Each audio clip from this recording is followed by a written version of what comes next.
আরবিতে কোরআন শরীফ পড়ে যদি গালাগালিও দি তবু কথা কয় না, কারণ গালিটা দিচ্ছে কোরআন শরীফে। কোরআন শরীফের মধ্যে গালি আছে না নাই? কি কয় কোরআন শরীফের মধ্যে গালাগালি আছে? অবশ্যই আছে। আল্লাহ পাক বলেন উলাইকা কাল আনআম বাল হুম আদাল্লু। কোরআন শরীফে আছে না নাই? কি মানে? হুজুর সাক্ষী, হুজুর মুহাদ্দিস, উলামায়ে কিরাম বহুত বড় মাহের, বয়স আমার এসে বেশি হলে উনি আমার 10 বছর পড়াতে পারে, আর হুজুর তো আমার সাথে 5-7 বছর আগে পারে। অবশ্যই বহুত বড় আলেম। আমি কিরাম গায়ে ছোট্ট একটা মাদ্রাসায় থাকি, আর হুজুর নোয়াপাড়া পীরবাড়ি মাদ্রাসার মুহাদ্দিস, বহুত বড় আলেম। মিথ্যে কথা কইলে আমাকে গলা চিপে বের করে দিতে পারে। আরো বাড়িতে গোপালগঞ্জ, আমি তো বিপদ নিয়ে গুটির সাথে যাবো। দুর্বলতা বিরাজ করে। সবই আল্লাহ পারে। সবই কে পারে? সবই কে পারে? আল্লাহ পারে। অত ইজ্জু মানতাসা, অত জিল্লু মানতাসা। 2 বছর আগে বাইরে যে বলতাম আমার বাড়ি গোপালগঞ্জ, কেমন যেন একটু খুশি খুশি থাকতো। এখন বাড়ি যে কইতেই সাহস করে আমার বাড়ি গোপালগঞ্জ, হরিপুরের এক কোনায়। আল্লাহু আকবার, আল্লাহ সব পারে। তো কোরআন শরীফে আছে না উলাইকা কাল আনআম? আরবি তরজমা জানেন? সেম কলিং দিতে কয় সেম কোয়ালিটি অফ অ্যানিমাল।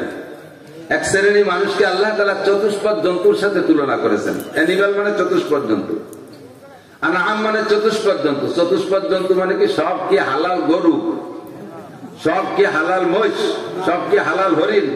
চতুষ্পদ জন্তুর মধ্যে শুয়োর, শুয়োরের বাচ্চা শুয়োর, বুড়ো শুয়োর, দাঁতারি শুয়োর আছে না? তাহলে কাল আনআম মানে এগুলো শুয়োর কুত্তর মতো। তাহলে শুয়োর আর কুত্ত করে যদি শক্ত কথা বলি সেটা গালি হয়ে যায় না? গালি হয় না? এরপরে আল্লাহ আরো নামায় ফেলছে বালহুম আদাল্লু, এই মানুষগুলো শুয়োর কুত্তর চাইতেও নিচে। তাহলে আর কি বলা যায় কোন? তো চতুষ্পদ জন্তুর চেয়ে খারাপ। তারা কারা? লাহুম কুলুবুন লা ইয়াফকাহুনা বিহা, দিল আছে বোঝে না, দিল আছে, অন্তর আছে বোঝে না, ব্রেন আছে বোঝে না। কি কয় বোঝে না? কে? এই যে কতটা বানাইছে, মোবাইল বানালো, মাইক বানালো, তারপরে কম্পিউটার বানাইলো, লাইট বানালো, কারেন্ট বানাইলো, বিমান বানাইলো, রকেট বানাইলো, কত অস্ত্র বানাইতেছে। দুনিয়ার সব আবিষ্কার তো যারা করে, আবার তাদেরকে কাল আনআম, এগুলো চতুষ্পদ জন্তুর মতো, তার চেয়েও খারাপ।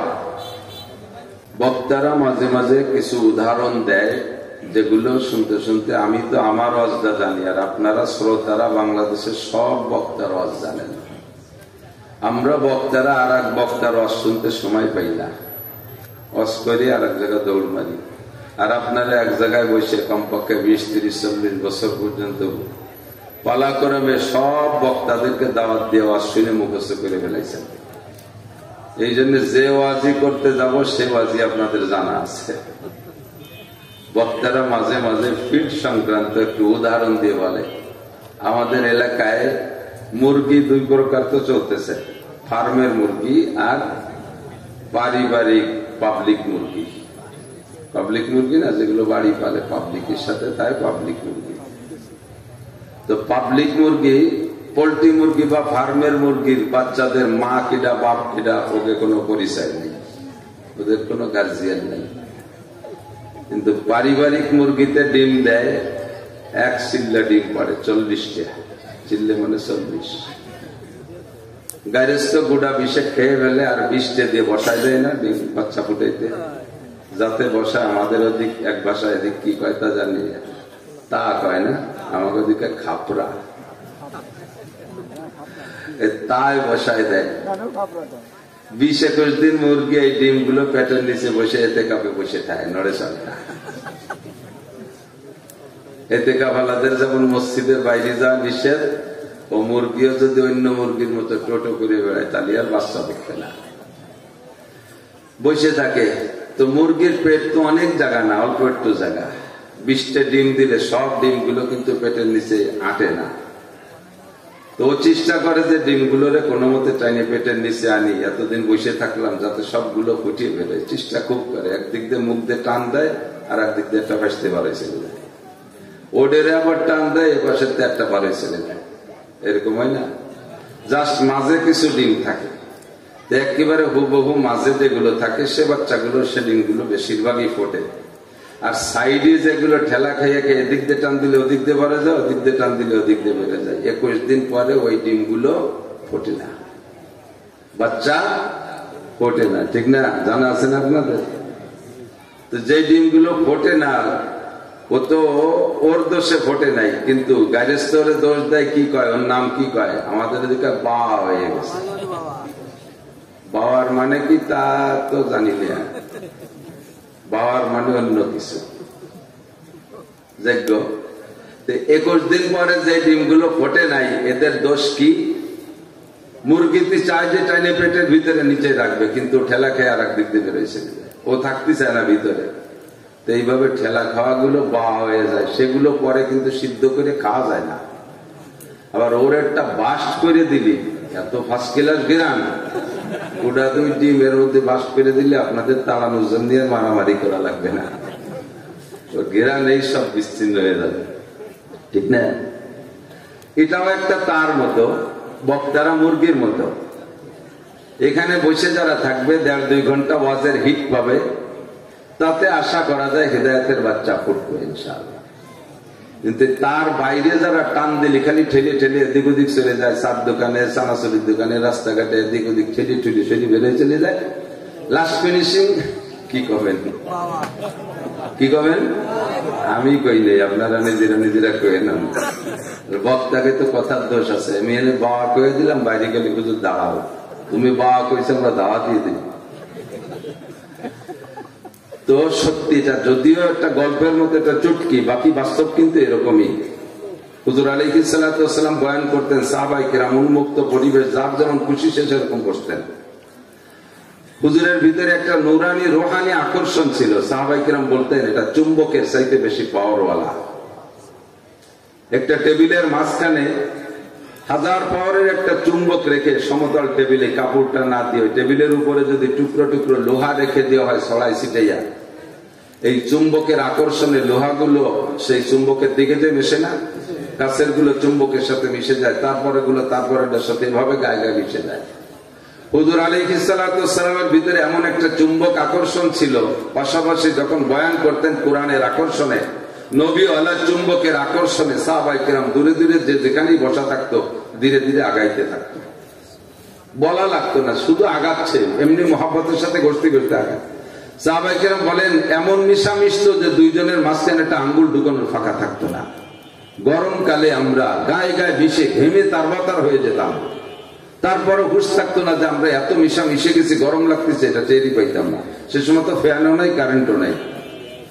এরপরও হুজুর মাঝে মাঝে যদি মনে করতেন যে আর একটু কাছায় বসতে বলবেন, হুজুর বলতেন কদ্দিমু, একটু আগায় বসো, কদ্দিমু, একটু আগায় বসো। আর হুজুরের স্বভাব ছিল যে কথাটা বলতেন 3 বার বলতেন, আগায় বসতে বলবেন কদ্দিমু আগাও, আবার বলতেন কদ্দিমু আগাও, আবার বলতেন কদ্দিমু আগাও। তো 3 বার আগাইতে বলার পরে এরপরে তার বাকি থাকতো না, এমনি প্রথমবারে মিশে যেত, কিন্তু প্রথমবার বলার পরে এক শ্রেণী মানুষ সামনে সামনে আগায় আসছে, দ্বিতীয়বার বলার পরে আর একটু আগাইছে, তৃতীয়বার বলার পরে আর আগানোর জায়গা নাই, নিচে মিশে গেছে। চেষ্টা করে একটু জাকি দিয়েছে, দেখি আর একটা আগাই না। তো হুজুর সবই লক্ষ্য করে বললেন, আমি প্রথমবার আগাইতে বললে যারা আগাইছো তারা না আগানো আলাদের সে 500 বছর আগে জান্নাতে যাবে। দ্বিতীয়বার বললে যারা আগাইছো তারা 400 বছর আগে জান্নাতে যাবে। তৃতীয়বার বলার পরে যারা আগানোর জায়গা নাই, চেষ্টা করে একটু জাকি দিয়েছো, তাও 300 বছর। না ঝাঁকাওয়ালাদের সাথে জাকি দেওয়ালারা 300 বছর আগে জান্নাতে যাবে। এই জায়গা আইসা আগালিও নেকি, জাকা লিও নেকি, জাকি দিলিও নেকি, দেবেন না একটা জাকি? প্রথম 2টির পর আমল হয়ে যাক, লাস্টের 3 নম্বরটা জাকি দেওয়া হয়ে যাক। আর আল্লাহ পাক রব্বুল আলামিন নিজেই বলেছেন ফাফসাহু ইয়াফসাহিল্লাহু লাকুম ওয়া ইযা কিলা লাকুম ফাফসাহু, যখন তোমাদেরকে বলা হয় একটু জায়গা করে দাও। আল্লাহ তো জানে কিয়ামত পর্যন্ত মাহফিল হবে, মাহফিলের ভিতরে কোথায় জায়গা কতটুক হবে আর কম পড়বে, এটা আল্লাহ জানা আছে না? আপনাদের ধোপা দিয়ে মাহফিলের ভিতরে কতটুক জায়গা আল্লাহর আগের থেকে জানা আছে না নাই? অবশ্যই আছে। তো এই জায়গায় সংকুলন হবে না, এটা যাই না। 1500 বছর আগে যে সময় মাঠে জায়গার কোনো অভাব ছিল না, নবী পাক মদিনায় বয়ান করতেন। মদিনাতে এখনো দেখেছেন কত উন্মুক্ত জায়গা, মসজিদে নববী। হাজী সাহেবরা আছেন না? হাজী সাহেবরা, হাজী আছেন 2-1 হাজী সাহেবরা আছেন। তো মসজিদে নববী কটুক জায়গায় প্রায় এই ঈদগাহ সমান হবে না? মসজিদে নববীর জায়গা এরিয়া যারা হাজী সাহেব গিয়েছেন তারা তো দেখেছেন, এই ঈদগাহ সমান হবে নাকি? না কম হবে? 13 লক্ষ মুসল্লি এক জামাতে নামাজ পড়তে পারে, একটু একটা মসজিদ চত্বর সহ। 13 লক্ষ মুসল্লি এক জামাতে নামাজ পড়তে পারে। তো ওই জায়গাটা সম্পূর্ণ খোলা ছিল নবী পাকের সময়। মসজিদ যখন যত বড় হয়েছে অত বড় ছিল না, 80 স্কয়ার হাত, 80 হাত হুজুর মসজিদ বানাইছিলেন। এর বাইরে সব খোলা জায়গা। এই খোলা জায়গায় সাহাবায়ে কিরাম বসতেন। আল্লাহু আকবার। তো সে মাঠে তো আর জায়গার অভাব ছিল না, কাজেই ও জায়গায় আরেকজনকে সরিয়ে বসতে দেন এ কথা বলার জন্য কোনো আয়াত নাজিল হওয়া দরকার ছিল না।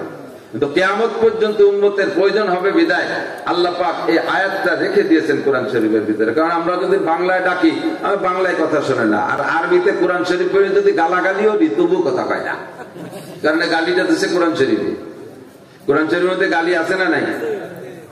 কি কয় কোরআন শরীফের মধ্যে গালাগালি আছে? অবশ্যই আছে। আল্লাহ পাক বলেন উলাইকা কাল আনআম বাল হুম আদাল্লু। কোরআন শরীফে আছে না নাই? কি মানে? হুজুর সাক্ষী, হুজুর মুহাদ্দিস, উলামায়ে কিরাম বহুত বড় মাহের। বয়স আমার এনেছে বেশি হলে উনি আমার 10 বছর পড়াতে পারে, আর হুজুর তো আমার সাথে 5-7 বছর আগে পারে। অবশ্যই বহুত বড় আলেম। আমি কিরাম গায়ে ছোট্ট একটা মাদ্রাসায় থাকি, আর হুজুর নোয়াপাড়া পীরবাড়ি মাদ্রাসার মুহাদ্দিস, বহুত বড় আলেম। মিথ্যে কথা কইলে আমাকে গলা চিপে বের করে দিতে পারে। আরো বাড়ি তো গোপালগঞ্জ, তো বিপদ নিয়ে গুটির সাথে দুর্বলতা বিরাজ করে। আল্লাহু আকবার। সবই আল্লাহ পারে। সবই কে পারে? সবই কে পারে? আল্লাহ পারে। অত ইজ্জু মান তাশা ওয়া তুযিল্লু মান তাশা। 2 বছর আগে বাইরে যে বলতাম আমার বাড়ি গোপালগঞ্জ, তখন যেন একটু খুশি খুশি থাকতো। এখন বাড়ি যে কইতেই সাহস হয় আমার বাড়ি গোপাল, ওই ফরিদপুরের এক কোনায়। আল্লাহু আকবার। আল্লাহ সব পারে। তো কোরআন শরীফে আছে না উলাইকা কাল আনআম? আরবি তরজমা জানেন? সেম কলিং দিতে গেছে, সেম কোয়ালিটি অফ অ্যানিমাল। এক শ্রেণী মানুষকে আল্লাহ তাআলা চতুষ্পদ জন্তুর সাথে তুলনা করেছেন। অ্যানিমাল মানে চতুষ্পদ জন্তু, আনআম মানে চতুষ্পদ জন্তু। চতুষ্পদ জন্তু মানে কি? সব কি হালাল গরু, সব কি হালাল মহিষ, সব কি হালাল হরিণ? চতুষ্পদ জন্তুর মধ্যে শুয়োর, শুয়োরের বাচ্চা শুয়োর, বুড়ো শুয়োর, দাঁতাইনি শুয়োর আছে না? তাহলে কাল আনআম মানে এগুলো শুয়োর কুত্তর মতো।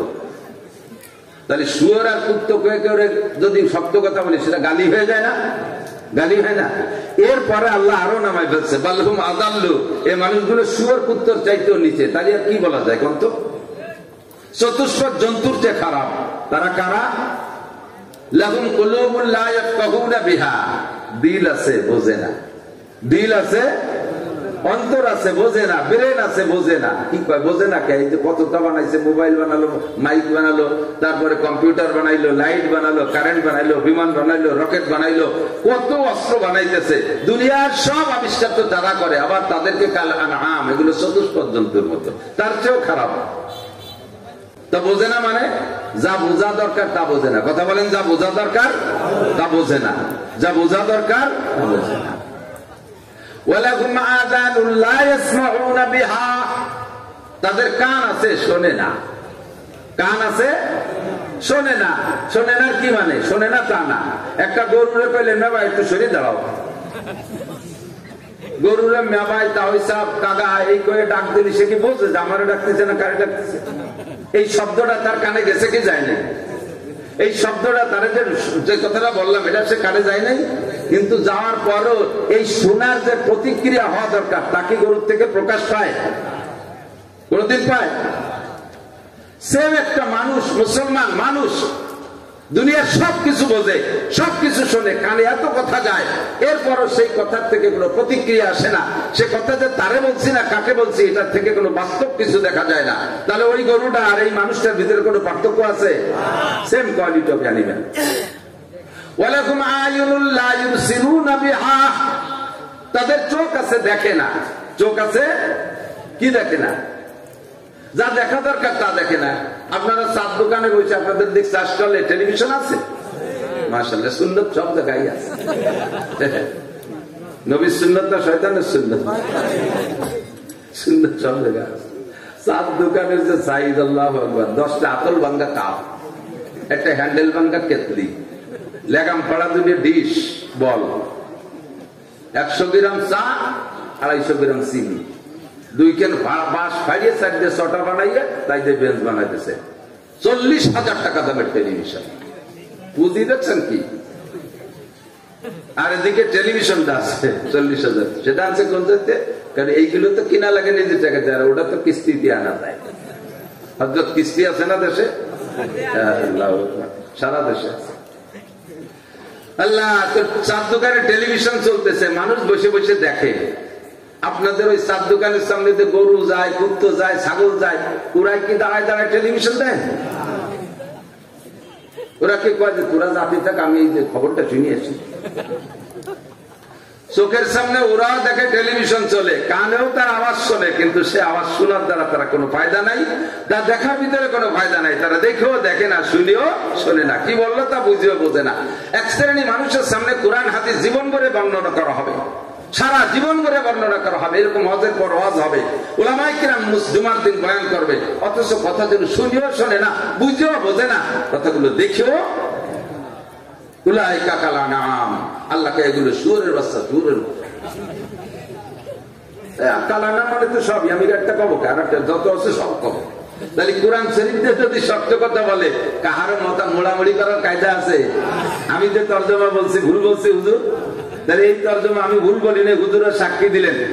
কোরআন শরীফেও গালি দিয়েছে, যেহেতু আয়াত পড়ে গালি দিচ্ছে, এই জন্য কেউ কথা পায় না। আর এমনি যদি সত্য একটা কথা বলি, তাহলে সে সময় অ্যাকশন শুরু হয়ে যাবে, রিয়েকশন। এই জন্য আল্লাহ পাক বলেন, কিয়ামতের আগ পর্যন্ত কোথায় কি লাগবে সব আমি জানি। মাঠের মধ্যে জায়গা সংকুলন হবে না। তোমরা হুজুররা বক্তারা বাংলায় ডাকলে কেউ আসবে না। কোরআন শরীফের আয়াত পড়ে যখন ডাকবে, তখন উম্মত দুর্বল হয়ে যাবে। এই জন্য আল্লাহ তাআলা একটা আয়াত রেখেছে, ওয়াইযা কিলা লাকুম তাফাসসাহু বিল মাজালিস, যখন তোমাদের মজলিসের মধ্যে জায়গা সংকুলন হচ্ছে না বলে বলা হবে, আর বলা হবে ফাফসাহু, আসো একটু আগায় বসো, আসো একটু আগায় বসো, একটু জায়গা করে দাও। ফাফসাহু ইফসাহিল্লাহু লাকুম, ফাফসাহু ওয়াইযা কিলা লাকুম তাফাসসাহু, যখন বলা হবে জায়গা করে দাও, ফাফসাহু, দেরি করো না, জায়গা করে দাও, দাও দাও দাও, তাড়াতাড়ি জায়গা করে দাও। ওই কত মানুষ রাস্তায় দাঁড়াইছে, একটু বসতে দাও। তখন আপনি বলবেন, হ্যাঁ আমি কত আগে এসে জায়গা নিয়ে বসে রয়েছি, ভালো জায়গা জানি বুঝে বলছি, আর কলিয়ে সরি বসবানি, আমার এর বিনিময় কি দিবা কম, পছন্দ হলে জায়গা ছাড়বো না, ছাড়বো না, তাই তো নাকি কথা বলেন? আমি আগের তো এসে পরিষ্কার জায়গা বলছি, তার আপনার কি দা ফাঁসে পিছনে এসে বাইরে দাঁড়ায় থাকলো, আমার এত কি দায় থাকছে তারা জায়গা ছেড়ে দেবো? হ্যাঁ এই জায়গা ছাড়তে রাজি আছি, যদি এসছে ভালো জায়গা দাও তাহলে ছাড়বো।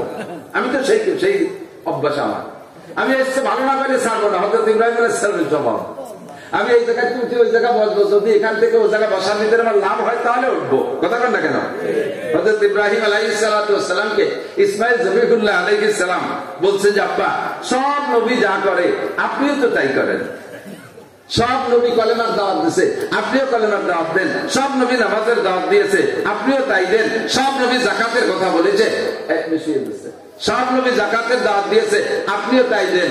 সব নবী যা করে আপনিও তাই করেন। ফাঁকে কোন নবীকে, আপনার আগে কোন নবীকে আল্লাহ খলিল বলে নাই। ইব্রাহিম খলিলুল্লাহ বলেন, ইব্রাহিম খলিলুল্লাহ মানে কি? আল্লাহর ক্লোজ ফ্রেন্ড, নিকটতম বন্ধু।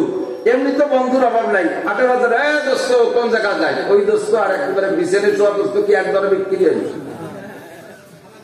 তো আল্লাহ পাক রব্বুল আলামিন এই দোস্ত বোঝানোর জন্য আরবিতে অনেক শব্দ, সাদিক, রফিক, হামিম, হাবিব, এই অনেক শব্দ আছে, তার ভিতরে খলিলও একটা। তো খলিল কইল কেন আপনাকে? তো ইব্রাহিম আলাইহিস সালাম জবাব দিচ্ছে, আমি 3 গুণে আল্লাহর খলিল হয়েছি। কয় গুণ? মনে থাকবে, কয় গুণ? 3 গুণে আল্লাহর খলিল হয়েছি। কি কি আপা বলেন? তাই 1 নম্বর গুণ হলো, আমি কখনো মেহমান ছাড়া খানা খাই না। এই ছাত্ররা মুখস্থ হলো, আমরা বেশি দিন থাকবো না, এনে অস করা লাগবে না। পড়িয়ে অস করার দিন শেষ, মোবাইল পেয়ে গেছো না, পড়ালে বাস। শুনে 2 লাইন মুখস্থ রাখতে পারলে এনে এসে বসবা, মাইক ধরতে পারলে খালি টের পাও, দিলি টাকা কমপক্ষে শিখে রাখিস। আর পড়িলে শেখার দিন শেষ, কথা কন না? ছাত্রদেরকে মাদ্রাসায় নিজি মসজিদের মধ্যে যে দেখি, আমার মাদ্রাসা মসজিদে 2 দল গোল হয়ে বসে গেম খেলতেছে, নিয়ে গেলাম মোবাইল, পড়ালেখা সব শেষ হয়ে গেছে। এই জন্য ছাত্রটা খেয়াল করবে। 3 গুণে আল্লাহর খলিল। কয় গুণ? 1 নম্বর গুণ হলো, আমি মেহমান ছাড়া খানা খাই না। মানুষ মেহমান পাইলে ভালো, না হইলে বিড়াল কুত্তা নিয়ে তাদের প্লেটে করে খাবার দিয়ে তোরা আগে খা, তারপরে আমি খাই। এই যেদিন থেকে এই অভ্যাস শুরু করছে, সেই দিন থেকে উনি মেহমান ছাড়া কোনোদিন খানা খায় না। সূরা জারিয়াতের মধ্যে আছে, আল্লাহু আকবার, একবার উনি এই সিদ্ধান্তে যে মেহমান ছাড়া খানা খাবে না, আর মেহমান উনার বাড়ি আসবে কি আসবে না, মেহমান পাবে কি পাবে না, এটাও কুদরতি কলমে আগে লৌহে মাহফুজে লেখা আছে না নাই? সবকিছু তকদির আগে লেখা আছে না? তো পরপর 3 দিন উনার নামে কোনো মেহমান বরাদ্দ নাই। খেয়াল করেন, পরপর 3 দিন কোনো মেহমান বরাদ্দ নাই। এখন রান্না হয় খায় না, রান্না হয় বসে থাকে, অক্ত চলে যায়, মেহমানও আসে না, খায়ও না, এমন করে 3 দিন চলে গেছে। তো 3 দিন না খাওয়ার পরে অত্যন্ত ক্লান্ত হয়ে গেছে, দুর্বল হয়ে গেছে, নিস্তেজ হয়ে গেছে। আর সে আজিমের মালিকের কুদরতি কলিজায় সাড়া দিয়েছে। আল্লাহ পাক রব্বুল আলামিন জিবরিল আলাইহিস সালাম আর মিকাইল আলাইহিস সালামকে সাথে আরো 8 জন ফেরেশতা দিয়ে মোট 10 জন অথবা 8 জন, মোট টোটাল 8 জন দিয়ে মেহমানের রূপ দিয়ে পাঠাইছে, যাও আমার ইব্রাহিমকে খানা খায় আসো। উনি তো মেহমান পাইলেই খাবে। তো 8 জন মেহমান, হ্যান্ডসাম সুদর্শন পুরুষ, পাগড়ি পুগড়ি পরা, একেবারে ওই ভাষা বাইরে প্যান্ট পরা না, যাদের হাতে দিতে মনে চান এরম না, পারা খুব দেখার মতো বড় পাগড়ি জুব্বা পরা হুজুর নবীর বাড়ি নবীওয়ালা মেহমানই গেছে, যে সালাম দিচ্ছে, আসসালামু আলাইকুম, মানান্তুম, আপনারা কে? কেন আমরা জুয়ুফুক, আমরা আপনার মেহমান, বলেন না সুবহানাল্লাহ। আর খুশিতে বসেন, তাড়াতাড়ি রিসেপশনে বসাই দিয়ে দৌড়ে গিয়ে গোয়াল ঘরে দিয়ে নগদ বাসুরের তো জবাই দিয়েছে। আরব দেশের এখনো সিস্টেম আছে, আস্ত বাসুর, ছাগল, এগুলো দুম্বা, ভেড়া, এগুলো রান্না করে দেয়। তো দ্রুত বাসুর শুইলে সাফ করে ঘরের ভিতরে দেশে আর খুব তাড়াতাড়ি রান্না করে দস্তরখানে দিচ্ছে। এখন উনার তো 3 দিনে না খাওয়া ক্ষুধা, আর মেহমান যারা আছে তারা তো কতকাল খায় না তার ঠিক নাই। তারা সৃষ্টির পরে আজ এক লোকমা খাই নাই, ফেরেশতারা খায় নাকি? এক মিকাইল আলাইহিস সালাম যদি খাতো তাহলে আর আমাকে কপালে কিছু হতো না। বডি কত বড় জানা, আজরাইল যদি খাইতো তাহলে সারা দুনিয়া খেয়ে ফেলা যেত। আজরাইল আলাইহিস সালামের মূল বডি এত বড়, আজরাইল আলাইহিস সালামের মূল বডি এত বড় যে সারা দুনিয়ার যত পানি আছে, সারা দুনিয়ায় যত পানি আছে, কত 10 মণ পানি হবে না তুমি? সারা দুনিয়ায় যত পানি আছে সব পানি আজরাইলের মাথা ঢেলে দিলে মাথা ভিজে চুলের আগা পর্যন্ত আসবে না। এত বড় আজরাইল যদি খাতো তাহলে আমাকে কপালে কিছু হতো? ওটা খায় না। তো যে 10 জন আসছে তারা তো খায় না কোনোদিন, আর উনি খায় না 3 দিন। তো উনি 3 দিন না খাওয়ার ভিতরে যে পরিমাণ ক্ষুধার্ত, উনি তো মেহমানের দায়িত্ব কি? আল্লাহু আকবার। আপনার দায়িত্ব হলো মেহমানকে তার রুচি যাচাই করে তার রুচি মুআফিক আপ্যায়ন করা। তো কোন দেশের মেহমানের রুচি কেমন সে দেশের মানুষ জানে না? কথা বলেন। আমাদের দেশে এই আস্ত ছাগলেরটা বুনা করে দস্তরখানে দিলি কে কি খাতি পারেন জানি না, দেখলি আবার মরা মরির মতো বমি আসে। সৌদি আরব গেলে বড় বড় সাহায্য বাড়ি দাওয়াত পাই, এগুলো দেয়, তো আর সবাইরা খায়, আমি আর একদিন ফিরে বসে থাই, মাঝে মাঝে একটু হাত দেয়, না দিলি করে আবার কেমন হয়। তো মেহমানের রুচি যাচাই করে ফাঁকে এসে গেলে একটু কয়ে যাওয়া লাগে না, কি করবো, খালি সবাই বড়াই পোষাতে পারি মনে দিয়ে। আল্লাহু আকবার। হুজুর বলেন, মান কানা ইউমিনু বিল্লাহি ওয়াল ইয়াউমিল আখির ফালইউকরিম যায়ফা। আল্লাহ তাআলার প্রতি যার বিশ্বাস আছে, মান কানা ইউমিনু বিল্লাহ, যে আল্লাহকে বিশ্বাস করে, ওয়াল ইয়াউমিল আখির, আর আখিরাতের দিনকে বিশ্বাস করে, ফালইউকরিম যায়ফা, সে মেহমানকে তার মর্যাদা বুঝে সেইভাবে ইকরাম ইহতিরাম করো, এটা ঈমানের অঙ্গ। কাজী ইব্রাহিম আলাইহিস সালাম যে দেশের মানুষ সে দেশে এইভাবে আপ্যায়ন করে, উনি সেইভাবে বাসুরেরটা গুণা করে সামনে দিয়ে বসায় দিয়েছে, খান। এবার তাদের সাইডে তারা বসে, আর উনার সাইডে উনি বসা, উনি তো খেয়ে নেবে, উনার তো খিদা রাখছে, উনার দায়িত্ব মেহমানদারি করা, মেহমানদারি করছে, মেহমান খাক না খাক মেহমানের ব্যাপার। তো মেহমানরা বসতে হাত দেয়, মুখে হাত নেয়, কিন্তু ছেড়েও না, গালেও দেয় না, মুখেও দেয় না, আর উনি এক পাশে খেয়েই নিচ্ছে। তো উনার বাচ্চাদের অনেক আধা পেট পরিমাণ খাওয়া হয়ে গেছে, এর মধ্যে থেকে ঘরের থেকে উনার আহলিয়া, উনার স্ত্রী হযরত সারা আলাইহিস সালাম, উনি বলতেছে, ইয়া খলিলাল্লাহ ইন্নাকা তাকুলু ওয়া হুম লা ইয়াকুলুন, আলা তারা, আপনি দেখেন না যে আপনি খেয়ে নিচ্ছেন অথচ আপনার মেহমানরা খাচ্ছে না, এটা আপনি দেখেন না? মেহমানদের রুচি সম্মত হলো কিনা, কেন খায় না, এটা আপনি খোঁজ নেবেন না? ইব্রাহিম আলাইহিস সালাম চোখ তুলে দেখেছে সত্যি মেহমানদের পাশ থেকে গোশত ছেড়ে গিয়ে। তো ইব্রাহিম আলাইহিস সালাম আশ্চর্য হয়ে গেছে, ফামা বালুকুম লিমা লা তাকুলুন, কি হয়েছে আপনাদের, খান না কেন? এটা পছন্দ হচ্ছে না, লাইক হচ্ছে না আপনাদের, খান না কেন? তো দল নেতা জিবরিল আলাইহিস সালাম বলতেছেন, ইন্না লা নাকুলা ওয়া লা নাশরাবা, আমরা খাইও না পানও করি না। ফামানান্তুম, তাহলে আপনারা কোন জাতি যে খান না পান করেন না? কতদিন খান না? কোনদিন খাইবে। খান না কেন? নাহনু মালাইকাতুল্লাহ, যেরকম সুবহানাল্লাহ।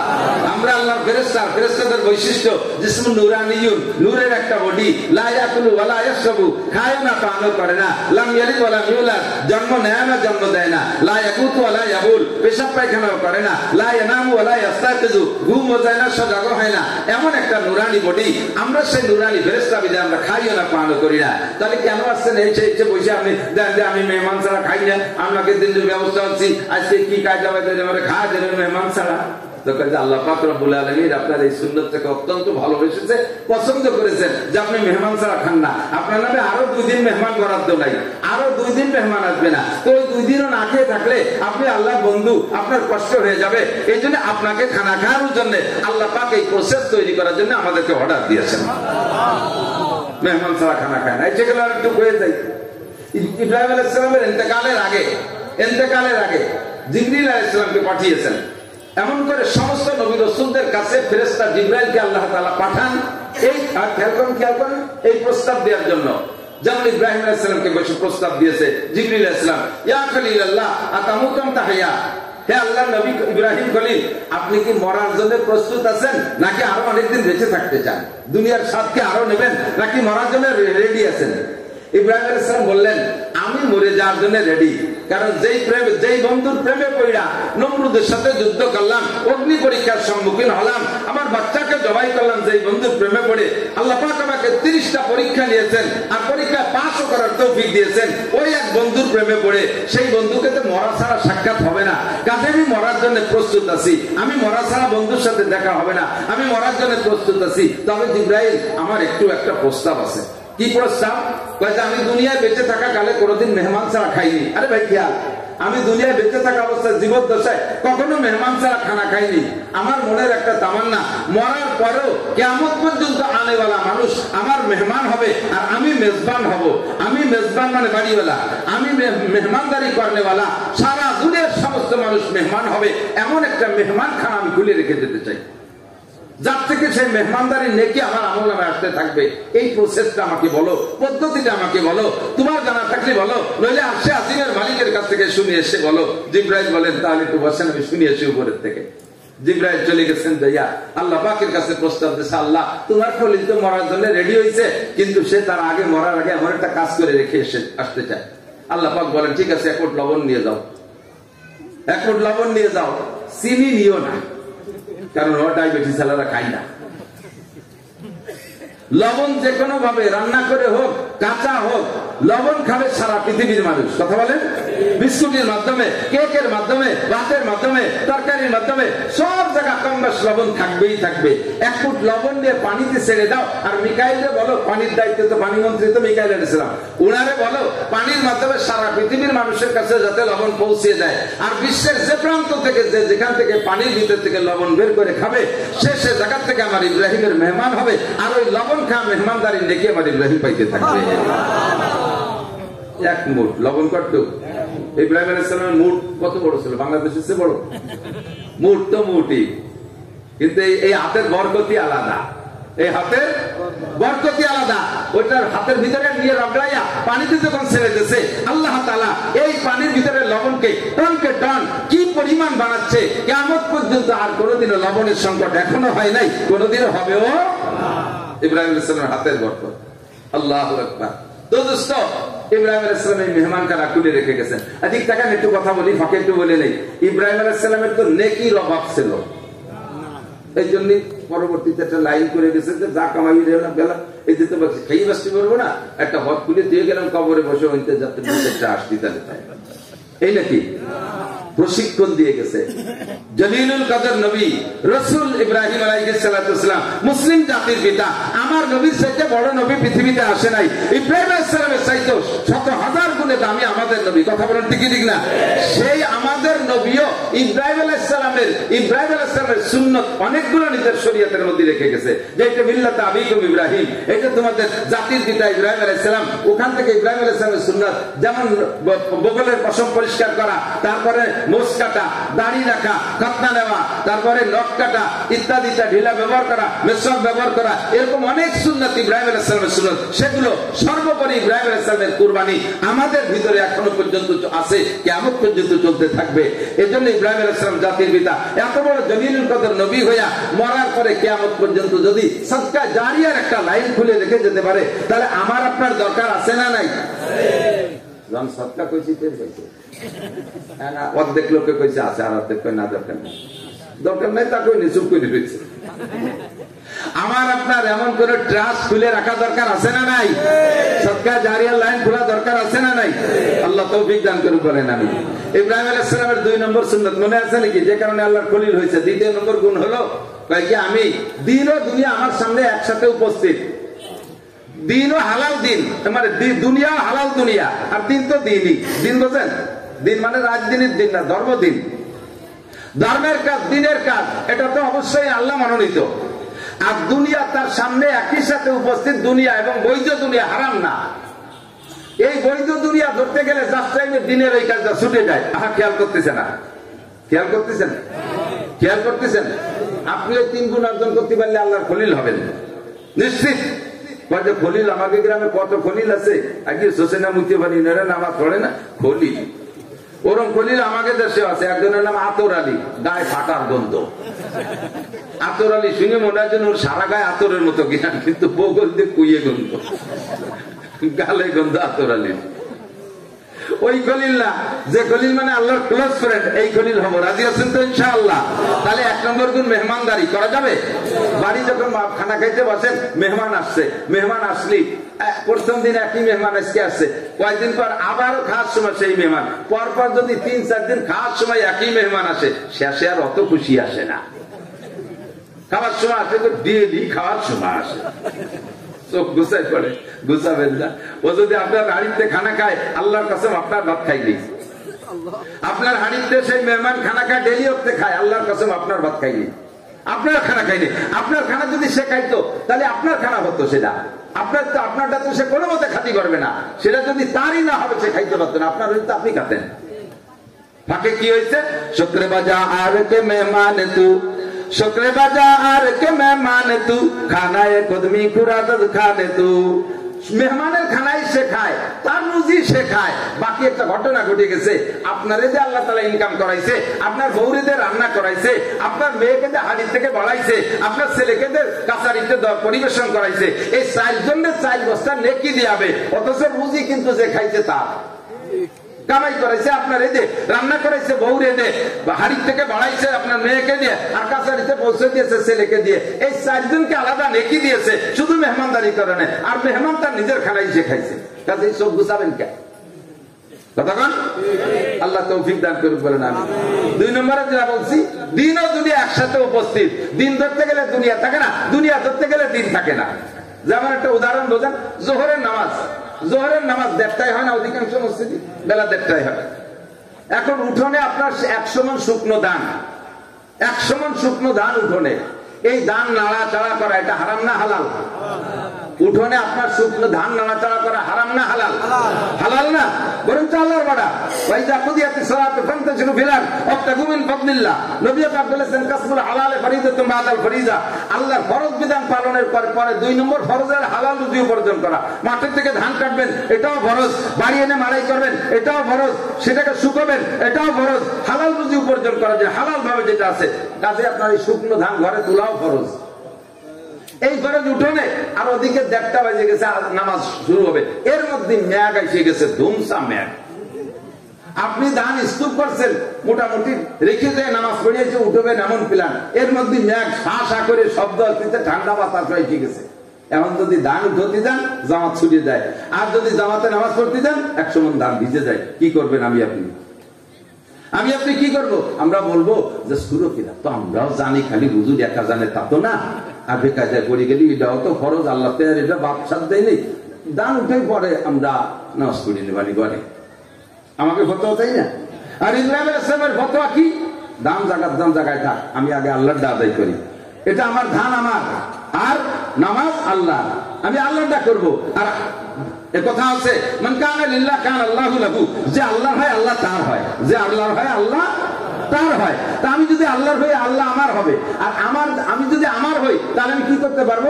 100 মণ ধান মেঘের ডাকতে ডাকতে আসতেছে, ঠান্ডা বাতাসও চলে আসছে, নোয়াপাড়া পার হয়ে দিক চলে আসছে, ভাবে বোঝা যাচ্ছে, শা শব্দ হচ্ছে, পাশে 3-4 বাড়ি টিনের ঘরে চালের পর শো শব্দ হচ্ছে, বৃষ্টি নামতেছে শোনা যাচ্ছে। এর ভিতরে 100 মণ ধান আমরা কয় মেঘ প্রতি কট্টন উঠতে পারবো? হয়তো 20 মণ উঠবো। তো মেঘ যদি আইসেই পায় 20 মণ উঠতে বাকি 80 মণ ভিজে ফেলবে। আর আমি এটা আল্লাহর পর শতভাগ বিশ্বাস রেখে যদি উঠোনে ধান রেখে মসজিদে চলে যাই, আল্লাহ নিজেই দায়িত্ব নিয়েছে, আমার ধানের জিম্মাদারি আল্লাহর কাছে, তাহলে আল্লাহ কি করবেন? দৌড়ো এসে একটা পলিথিন টানা যাবে। আল্লাহ মিকাইলের কাছে এক ঠেলে দিয়ে মেঘটা ওই পাশে নিয়ে যান, ওই দিক নিয়ে যা, যশোরের দিক নিয়ে, এদিকে আনিস না, ঘুরে দেবে আল্লাহ। আর মিকাইল ইসলাম বলতে যে মিকাইল টান দিয়ে ওই দিক নিয়ে যাবে, 1 ফুট বৃষ্টি আপনার ধানের উপরে পড়বে না। তা আপনি যদি আল্লাহর হন, আল্লাহ আপনার হয়, আপনি আপনার হয়ে যে কাজটা যত সুন্দর করতে পারবেন, আপনার কাজ আমার কাজ যদি আল্লাহ করে তার সে সুন্দর হবে না? ইব্রাহিম আলাইহিস সালাম কয় এমন করে দুইটা দিনও আছে দুনিয়া আছে, দিন ধরতে গেলে দুনিয়া ছুটে যায়, আর দুনিয়া ধরতে গেলে দিন ছুটে যায়। এই মুহূর্তে আমি দিনকে প্রাধান্য দিয়েছি, এর কারণে আল্লাহ পাক আমাকে খলিল হিসেবে গ্রহণ করেছে। মিস্টার নমরুদ আগুন জ্বালাইছে ইব্রাহিম আলাইহিস সালাম ফেরানোর জন্য, কিসা জানা আছে না? কট্টুক আগুন জানেন? বাবুল শহর, রাজধানী বাবুল। এই বাবুল শহরে যত মানুষ ছিল 1 মাস পর্যন্ত অর্ডার ছিল 1 মণ করে শাল কাঠ অথবা লোহা কাঠ জমা দেওয়া, সাবালের থেকে নিয়ে বুড়ো পর্যন্ত, যাদের আটা চলার ক্ষমতা আছে, বুঝাবার শক্তি আছে, এরা 1 মণ করে শাল কাঠ অথবা লোহা কাঠ 1 মাস পর্যন্ত 60,000 টন শাল কাঠ লোহা কাঠ একত্রিত করছে, এক জায়গায় স্তূপ করছে। একজন মানুষের পোড়াতে কি অত কাঠ লাগে? ও তো থানা ধরে পোড়ায় ফেলান যায়। প্ল্যান হলো আগুন দিয়ে ইব্রাহিমকে আগে ভয় দিয়ে আতঙ্কিত করে ফেলবে। নমরুদও চাইছে না যে ইব্রাহিমকে পোড়াইয়া মারবে, শুধু সে চাইতেছে যে ইব্রাহিম সারেন্ডার করুক। তারা সারেন্ডার করার জন্য যত প্রসেসর পদ্ধতি আছে তার একটা ভাবে তৈরি করেছে। 60,000 টন কাষ্ঠ একত্রিত করে 1 সপ্তাহ তেল মারছে, আর চতুর্দিকে বড় বড় ফুঙ্কার লাগাইয়া 1 সপ্তাহ পর্যন্ত আগুন জ্বালাইছে। আগুন উঠে গেছে প্রায় 1.5-2 মাইল উঁচু, আর বিশাল চড়কের মাথায় বাঁধিয়ে ইব্রাহিম আলাইহিস সালামকে ফেলাবে। ইব্রাহিমকে প্রস্তাব দিয়েছে, ইব্রাহিম তুমি এখনো বলো, তুমি একটা সুযোগ নাও, তুমি দরকারে 1 মাস সুযোগ নাও, নইলে 1 বছর সুযোগ নাও, যে আমারে সুযোগ দেন, আমি 1 বছর ভাবিয়ে দেখি নমরুদ আপনারে আল্লাহ বলবো, আপনারে খুদা বলবো, না আমার আল্লাহরে খুদা বলবো, এগুলো আমারে ভাবার জন্য 1 বছর সুযোগ দেন। তাহলে নমরুদ ইব্রাহিমকে ছেড়ে দিত, ইব্রাহিম আলাইহিস সালামকে ছেড়ে দিত। কিন্তু ইব্রাহিম আলাইহিস সালাম কি ছিল, কাল বিলম্ব কি, এখানে কি আছে? এই আগুনে ফেলাবে, পুড়িয়ে যাবো, পুড়িয়ে মরার পরেই তো আমি জান্নাতে চলে যাবো। সুবহানাল্লাহ, আমি আগুনে পুড়িয়ে মরার পরেই তো জান্নাতে চলে যাবো। কাজে আমার এই আগুনে ভয় পেয়ে দেরি করার কি দরকার? ইব্রাহিম আলাইহিস সালাম বললেন, হে নমরুদ, তোর ভিতরে খোদা হওয়ার কোনো যোগ্যতা নাই, তুই কিসের খোদা? তোর ভিতরে কি যোগ্যতা আছে? নমরুদ, তোমার খোদা কি পারে আমি তাই পারি, তো দিয়ে আমাদের কি করতে তোমার খুদা যা পারে আমিও তাই পারি। ইব্রাহিম আলাইহিস সালাম কয় আমার খুদা ইহয়ী ওয়া ইউমীত, মারতেও পারে বাঁচাতেও পারে। নমরুদকে ওয়ানা ওয়াহী ওয়া উমীত, অযোগ্যতা তো আমার আছে, আমিও মারতেও পারি বাঁচাতেও পারি। ইব্রাহিম আলাইহিস সালাম কথা তুই মাঝি বাঁচা দেয়া দি, জেলখানাতে যদি আসামি ডাকে এনে একটার নামে ফাঁসির অর্ডার হয়েছিল সেটা তো মরবে, যেটা ফাঁসির অর্ডার হয়েছে সে মরবে না, তার তো মেরে দিতে হবে। আর যেটা বেকসুর খালাস হবে সেটা তো নিরপরাধী খালাস হয়ে গেল। তো যেটা খালাস হয়ে যাবে ওইটা ধরে জবাই দিচ্ছে, আর যেটার নামে ফাঁসির অর্ডার ছিল ওইটা ছাড়ি দিচ্ছে। দেখ এই যে মারলাম আর বাঁচালাম। ইব্রাহিম আলাইহিস সালামকে আল্লাহ তুমি এত বড় ধামড়ারে এত বড় দেশের মালিক বানাইছো যে মারা বাঁচা বোঝে না, এ কি আমালের আমাল, এ মরা বাচ্চা বোঝে না। মরা বাচ্চা কে না বোঝে? মরারে বাঁচাইতে পারে, বাচ্চারে মারতে পারে। এর মানে কি? যেটা মারা গেছে সেটা জীবিত করতে পারে, ঠিক না? আর বেঁচে যে আছে তারা মেরে দিতে পারে, কিন্তু সে জায়গা সে কি এও বোঝে না। ইব্রাহিম আলাইহিস সালাম কাছে এরে ভাবে হবে না, কুকুর যেমন মুগুর সেরকম লাগবে। ইন্নাল্লাহা ইয়াতি বিশ-শামসি মিনাল মাশরিক ফাতি বিহা মিনাল মাগরিব, আমার আল্লাহ জীবন ধরে সূর্যটারে পূর্ব দিক থেকে উঠাইয়া পশ্চিম দিক ডুবোয়, তুই পারলি উল্টো দিক থেকে আন। তুই যত খোদা খোদা হিসেবে একটা পাওয়ার আছে, আমার আল্লাহ খোদা মিলা এই দিক দিয়ে উঠে জীবন করে, তুই পশ্চিম দিক দিয়ে উঠো।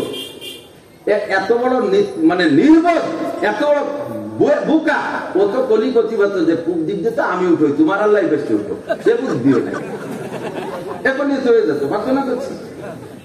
আমি পূর্ব দিক থেকে তো সূর্য ওঠে, এটা আমি উঠই, তোমার আল্লাহ পারলে এই দিক দিয়ে এ বললেও হতো। আর এ যদি বলতো নমরুদ আর ইব্রাহিম আলাইহিস সালাম যদি আল্লাহকে বলতেন তা আমার আল্লাহ পশ্চিম দিকে সূর্যকে ফেরত দিতে পারতেন কি পারতেন না? কিন্তু সে বোধ হয় নাই। ফাবহিতাল্লাযী কাফার। এবার কোরআন শরীফের শব্দ কি? ফাবহিতাল্লাযী কাফার। লাজবাব হয়ে গেছে, নির্বাক হয়ে গেছে নমরুদ, কার হয় না। এত বড় বোকা, সে প্রস্তাব দিয়েছে নমরুদ, ইব্রাহিম তুমি শুধু আমাকে খোদা বলে বলো, অথবা তুমি টাইম দাও, ওয়েটিং দাও, দেরি করছো, আমার সুযোগ দেন। ইব্রাহিম আলাইহিস সালাম কোনো সুযোগের দরকার নেই। আমি পড়েছি আমানতু বিল্লাহি রাব্বিল আলামিন, আমি রব্বুল আলামিনের উপর বিশ্বাস রাখি। তুই কি ডাক, তোর কি পাওয়ার আছে, কি পারিস? খালি সুযোগ নে, তোর সময় মতো দোলাই দেওয়া হবে। তো দোস্ত, এই মুহূর্তে ইব্রাহিম জানে না যে আগুন ফুলবাগান হবে। ইব্রাহিম জানে না যে আগুন তার জন্য শান্তিদায়ক হবে। ইব্রাহিম কখনো জানে যে আগুনের যে স্বভাব, আমি আমার বেলাইলে পুড়িয়ে আমি 60 বছর হয়ে যাবো, এ বুঝতেছেন। কিন্তু তাহলে কি আসছেন একসাথে বলেন? দিন ও দুনিয়া একসাথে এসে গেছে না? একদিকে আল্লাহর প্রতি বিশ্বাস, আর একদিকে যান বাঁচানোর জন্য দুনিয়ার আগুনে থেকে বাঁচার পথ অবলম্বন করা। এই দুইটা যখন এক জায়গায় আসছে, ইব্রাহিম আলাইহিস সালাম কয় আমি আগুনই পুড়ে যাব, তবু আমি আমার আল্লাহর সাথে কেউ শরীক করতে পারবো? আপনারা কি পারবেন? পারবেন শরীক করতে? খানেওয়ালা খিলানেওয়ালা কে? বাঁচানেওয়ালা কে? মারনেওয়ালা কে? ধারাবাহিক বলতে থাকেন কে? রিজিক দাতা কে? সম্মান দেয় কে? সিনাই নাই কে? কেড়ে নাই কে? সর্বময় ক্ষমতার মালিক আমার আল্লাহ। আমার রাজনৈতিক নেতারা ইমান ঠিক করে রাখলিস দিন আমানুল কলিম, ইমানটা ফ্রেশ করেন, নইলে কিন্তু কোনটাই কাজ হবে না। যত চাপাবাজি করেন, কবরে যাওয়ার পরে আপনার মতো নেতারে বাড়িয়ে তেনা বানায়, আমার মতো মৌলবীর কোন খাবার থাকবে না যদি লাইন মতো মূর্তি না পারি। কথা কন, মুশরিক হয়ে যায় নির্বাচন আসলে, রাজনীতি করতে করতে ঈমান নষ্ট করে ফেলে। কয় কি কয়? জনগণ ক্ষমতার উৎস, ক্ষমতার উৎস জনগণ। কয় কি কয় না? কয় না? সব রাজনৈতিক দল কয় জনগণ ক্ষমতার উৎস। জনগণ যদি ক্ষমতাশীল, কে বলছে এই কথাটা? সেই 1400 বছর পর্যন্ত উলামায়ে কিরাম নবী রাসূলরা বোঝানোর চেষ্টা করছে, হাজার হাজার বছর ধরে উলামায়ে কিরাম আজ 1500 বছর আখেরি নবীর উম্মত বোঝানোর চেষ্টা করতেছে জনগণ ক্ষমতার উৎস না। ক্ষমতার উৎস কে? আরে বলে বলেন না কে? একমাত্র আল্লাহ, আর কেউ না। চোখে আঙ্গুল জ্বালা দেখায় দেয়। 42টা রাষ্ট্র শক্তিধর, যে কেউ ন্যাটোর সদস্য হতে পারে না। যারা নিজস্ব প্রযুক্তি দিয়ে অস্ত্র তৈরি করতে পারে, অত্যাধুনিক অস্ত্র, তারাই ন্যাটোর সদস্য হতে পারে। ইউক্রেনরা কিন্তু বিশাল বড় বিজ্ঞানী আছে, ওরা অস্ত্র বানাইতে পারে, অথচ তাদেরকে ন্যাটোর সদস্য বানাই নেই এতদিন। এবার ওই যে ট্রাম্প মানে গুণ সৃষ্টি হচ্ছে। আমাদের মুসলিম কান্ট্রির ভিতরে একমাত্র খালি তুরস্ক আছে ন্যাটোর সদস্য। এই ন্যাটোতে সব দল সবাই নেয় না। এত বড় ন্যাটো বাহিনী, 42টা দেশ, কত দেশ? 42টা দেশের ন্যাটো বাহিনী ঐক্য হইয়া আফগানের মোল্লারে মারার জন্য সেই জায়গা বাগরাম এয়ারপোর্ট একটা বানাইয়া, সেই জায়গা 20 বছর পর্যন্ত আমেরিকা মারছে, আর এর আগে 22 বছর পর্যন্ত রাশিয়া মহাশক্তি মারছে। এই দুই দলের পেশাপেশি মারামারির ভিতরে আর কি আফগানে মানুষ থাকার কথা? তার ভিতরে যা আছে কয়টা মোল্লা মৌলবী, কয়টা মোল্লা মৌলবী, নামও তাকে মোল্লা, নামও কি? পাগড়ি ভরা মোল্লা, পায়জামা ভরা মোল্লা, এই যে সদ্রে ভরা মোল্লা, মিলা থোড়া মোল্লা, এবারে বাড়ি যাই মিলা থড়ি বেড়ায় সেই মোল্লা। সে মোল্লাকে এতে কিছু নাই। চায়নাতে কয়টা ক্লাসিং কপ নিয়ে এই আমেরিকান আর ন্যাটো বাহিনীর অত্যাধুনিক বিশ্ব চ্যাম্পিয়ন সমস্ত অস্ত্র, বিমান, রকেট, হেলিকপ্টার সব আছে, সাজোয়া ট্যাঙ্ক সব আছে, বড় বড় কামান গুলা বারুদ আছে, সবগুলোকে 42 বছর পর্যন্ত লড়াই করে এত বড় ক্ষমতাকে উলাঙ্গা করে ছেড়ে দিয়েছে। ল্যাংটা হয়ে পালাইছে, লাস্টে পরনে জাঙ্গিটাও খুলি দিয়ে দৌড়েছে। কি লড়াই! কোনা কোনি বিলির নদীতে সাইয়ে বিমানের ডেনা দলে ঝুলিয়ে রয়েছে। দেখছেন না? একই পুরনো বানানি কিচ্ছা নাকি? আগের 1000 বছর আগের কিচ্ছা, ও পুরন কথা বাদ দাও, ওই ওয়াই দেখি দেখায় যায়। ক্ষমতা যদি জনগণ, জনগণ যদি ক্ষমতার উচ্চ হয়, তাহলে ওরা জিতে যেত, মোল্লারা ঠকে যেত। কথা কেন? এখন ঠকে যাইয়া বেশ দিতেই অপমান হয়ে চলে যায়, ফিরে আবার পাইতে দিচ্ছে আমাকে বাগরাম বিমান ঘাটে দিতে হবে। মোল্লারা আয়, খালি আয়। সে সময় খালি হাতে দুলাই দিছি, বা রাতে কিছু আছে, একটারও মাথা নিয়ে যাইতে দেবো না ইনশাআল্লাহ। আল্লাহ তাআলা তাদের হিম্মত আরো বাড়াই দিক দরকার। আফগানিস্তান ওই জায়গা গেছি কি আমরা?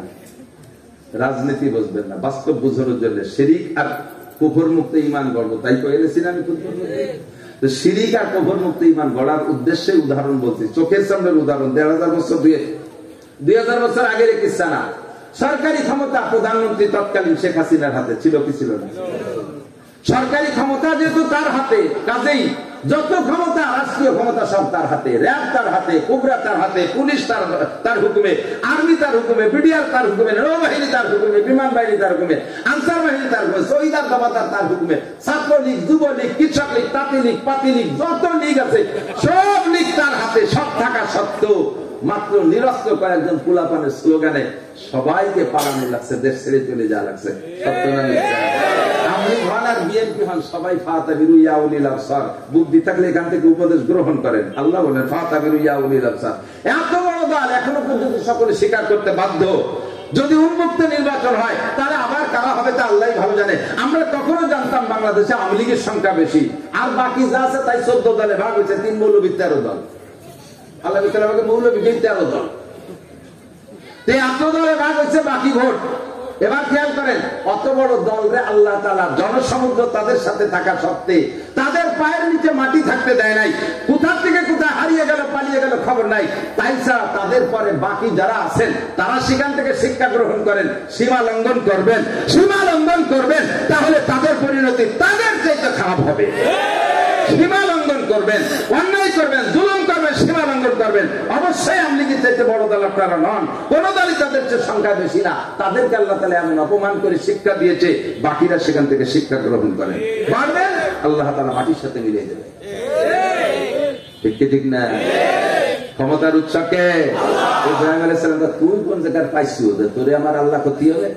নমরুদ যে কয় তাদের ওটারে পুড়াই দেবে, পুড়াই দেবে বলে সড়কের মাথায় বাঁধছে। সড়কের গোড়া জিবরাইল চিপে ধরে রয়েছে।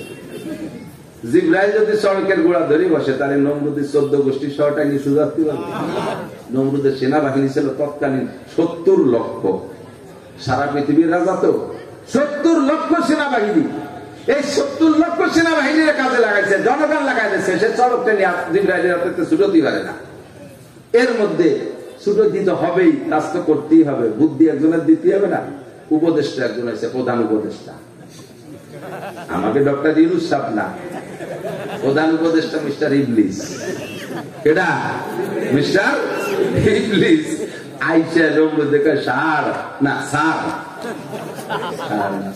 সার এ সারা দুনিয়া ধরে টান দিও, কেউ ছুটোতে পারবে। বিশাল এক মস্তান ধরে তার কি ছুটানো যাবে না, করা যাবে না, সফল হতে পারবো না? হ্যাঁ, হতে তো হবেই। সিস্টেম কি কয় যে যা যা করতেছেন হইতে হবে না, ও জায়গায় আলাদা একটা কায়দা আছে। ওই পশ্চিমের থেকে আমেরিকান লেংটি সেমরিকে নিয়ে আসেন, নারী অধিকারের নামে কিছু সেমরিকে নিয়ে আসেন। কিছু উলাঙ্গি মহিলা 40 জন লাগবে। কত? 40-এর একটা গড় করতেছে। 40 জন মহিলা লাগবে, আনেন অর্ধ তাদের উলাঙ্গিনী করে। সেম শক্তি 40 জন যুবক, তাদেরকে ওপেনে ব্যভিচারিতে লিপ্ত করে দেন। তাহলে এই কাজে যখন এই জায়গায় এই কাজ যখন যেখানে হয়, ও জায়গা কোনো ফেরেশতা থাকতে পারে না। ও জায়গা গোড়া ধরে রাখছে জিবরাইল, আর জিবরাইল এই আকামের মধ্যে থাকতে পারে না। আকাম ঘটায় দেন, ও ছাড়িয়ে দিয়ে চলে যাবে, সড়ক গুলি দেবেন, জায়গা মতো পড়ে যাবে। নমরুদ কয় কোনো সমস্যা নেই, এই মন্ত্রীকে ডাকে আসিস, ডাক দে। সবাই ডাইকা 40 জন গুছাইয়া সে জায়গা অপকর্মে লাগাই দিচ্ছে। জিবরিল কয় আল্লাহ আর গেল না, শয়তানকে বলতে কি চলে এসো। তুমি কি নমরুদ, তুমি কি ইব্রাহিমের আল্লাহ নাকি? তোমার বাঁচানোর দায়িত্ব নাকি? তোমার যা চুপ করেছি সেটুকু আমি তোমার লজ্জা দিচ্ছে, চলে এসো। ইব্রাহিম জিবরিল ছেড়ে দিয়েছে, ঠিক আছে। আর চড়ক আলগা হয়ে গেছে, টান দিয়েছে, ঘুরলি দিয়েছে, জায়গায় গিয়ে পড়ে গেছে। ওরা তো খুশিতে ঘুড়ি উড়াচ্ছে, খুশিতে ঘুড়ি উড়াচ্ছে। ঘুড়ি উড়াবেন, এটা নমরুদের আমল। আল্লাহ ইব্রাহিম আলাইহিস সালাম যখন পড়ছে, জিবরিল আলাইহিস সালামকে আল্লাহ পাক অর্ডার করলেন, জিবরাইল এর আগে এই চড়কের বান্দার সময় ফেলাবে তো, যখন চড়ক আলগা হয়ে গেছে, এখন তো কান্দেরি সরবে। এখন যাইয়া ওই প্রধান উপদেষ্টা আবার যাইয়া নমরুদরে বলতেছে, মহারাজ ওই ইব্রাহিমের গায়ে যে জামা কাপড় আছে না, ওর মধ্যে কিন্তু জাদু, ওর মধ্যে জাদু করা। ওই জামা কাপড় সব ফেলালে ও পড়বে টড়বে না। তাহলে কি করতে হবে? তার মানে ইব্রাহিম আলাইহিস সালামকে অপমান করার জন্য উলাঙ্গা করতে হবে, কাপড় তুলতে। হ্যাঁ তাহলে খুলে পেলাম, জামা কাপড় খুলে পেলাম, তো পায়জামাটার জন্য সব খুলে পেলাম।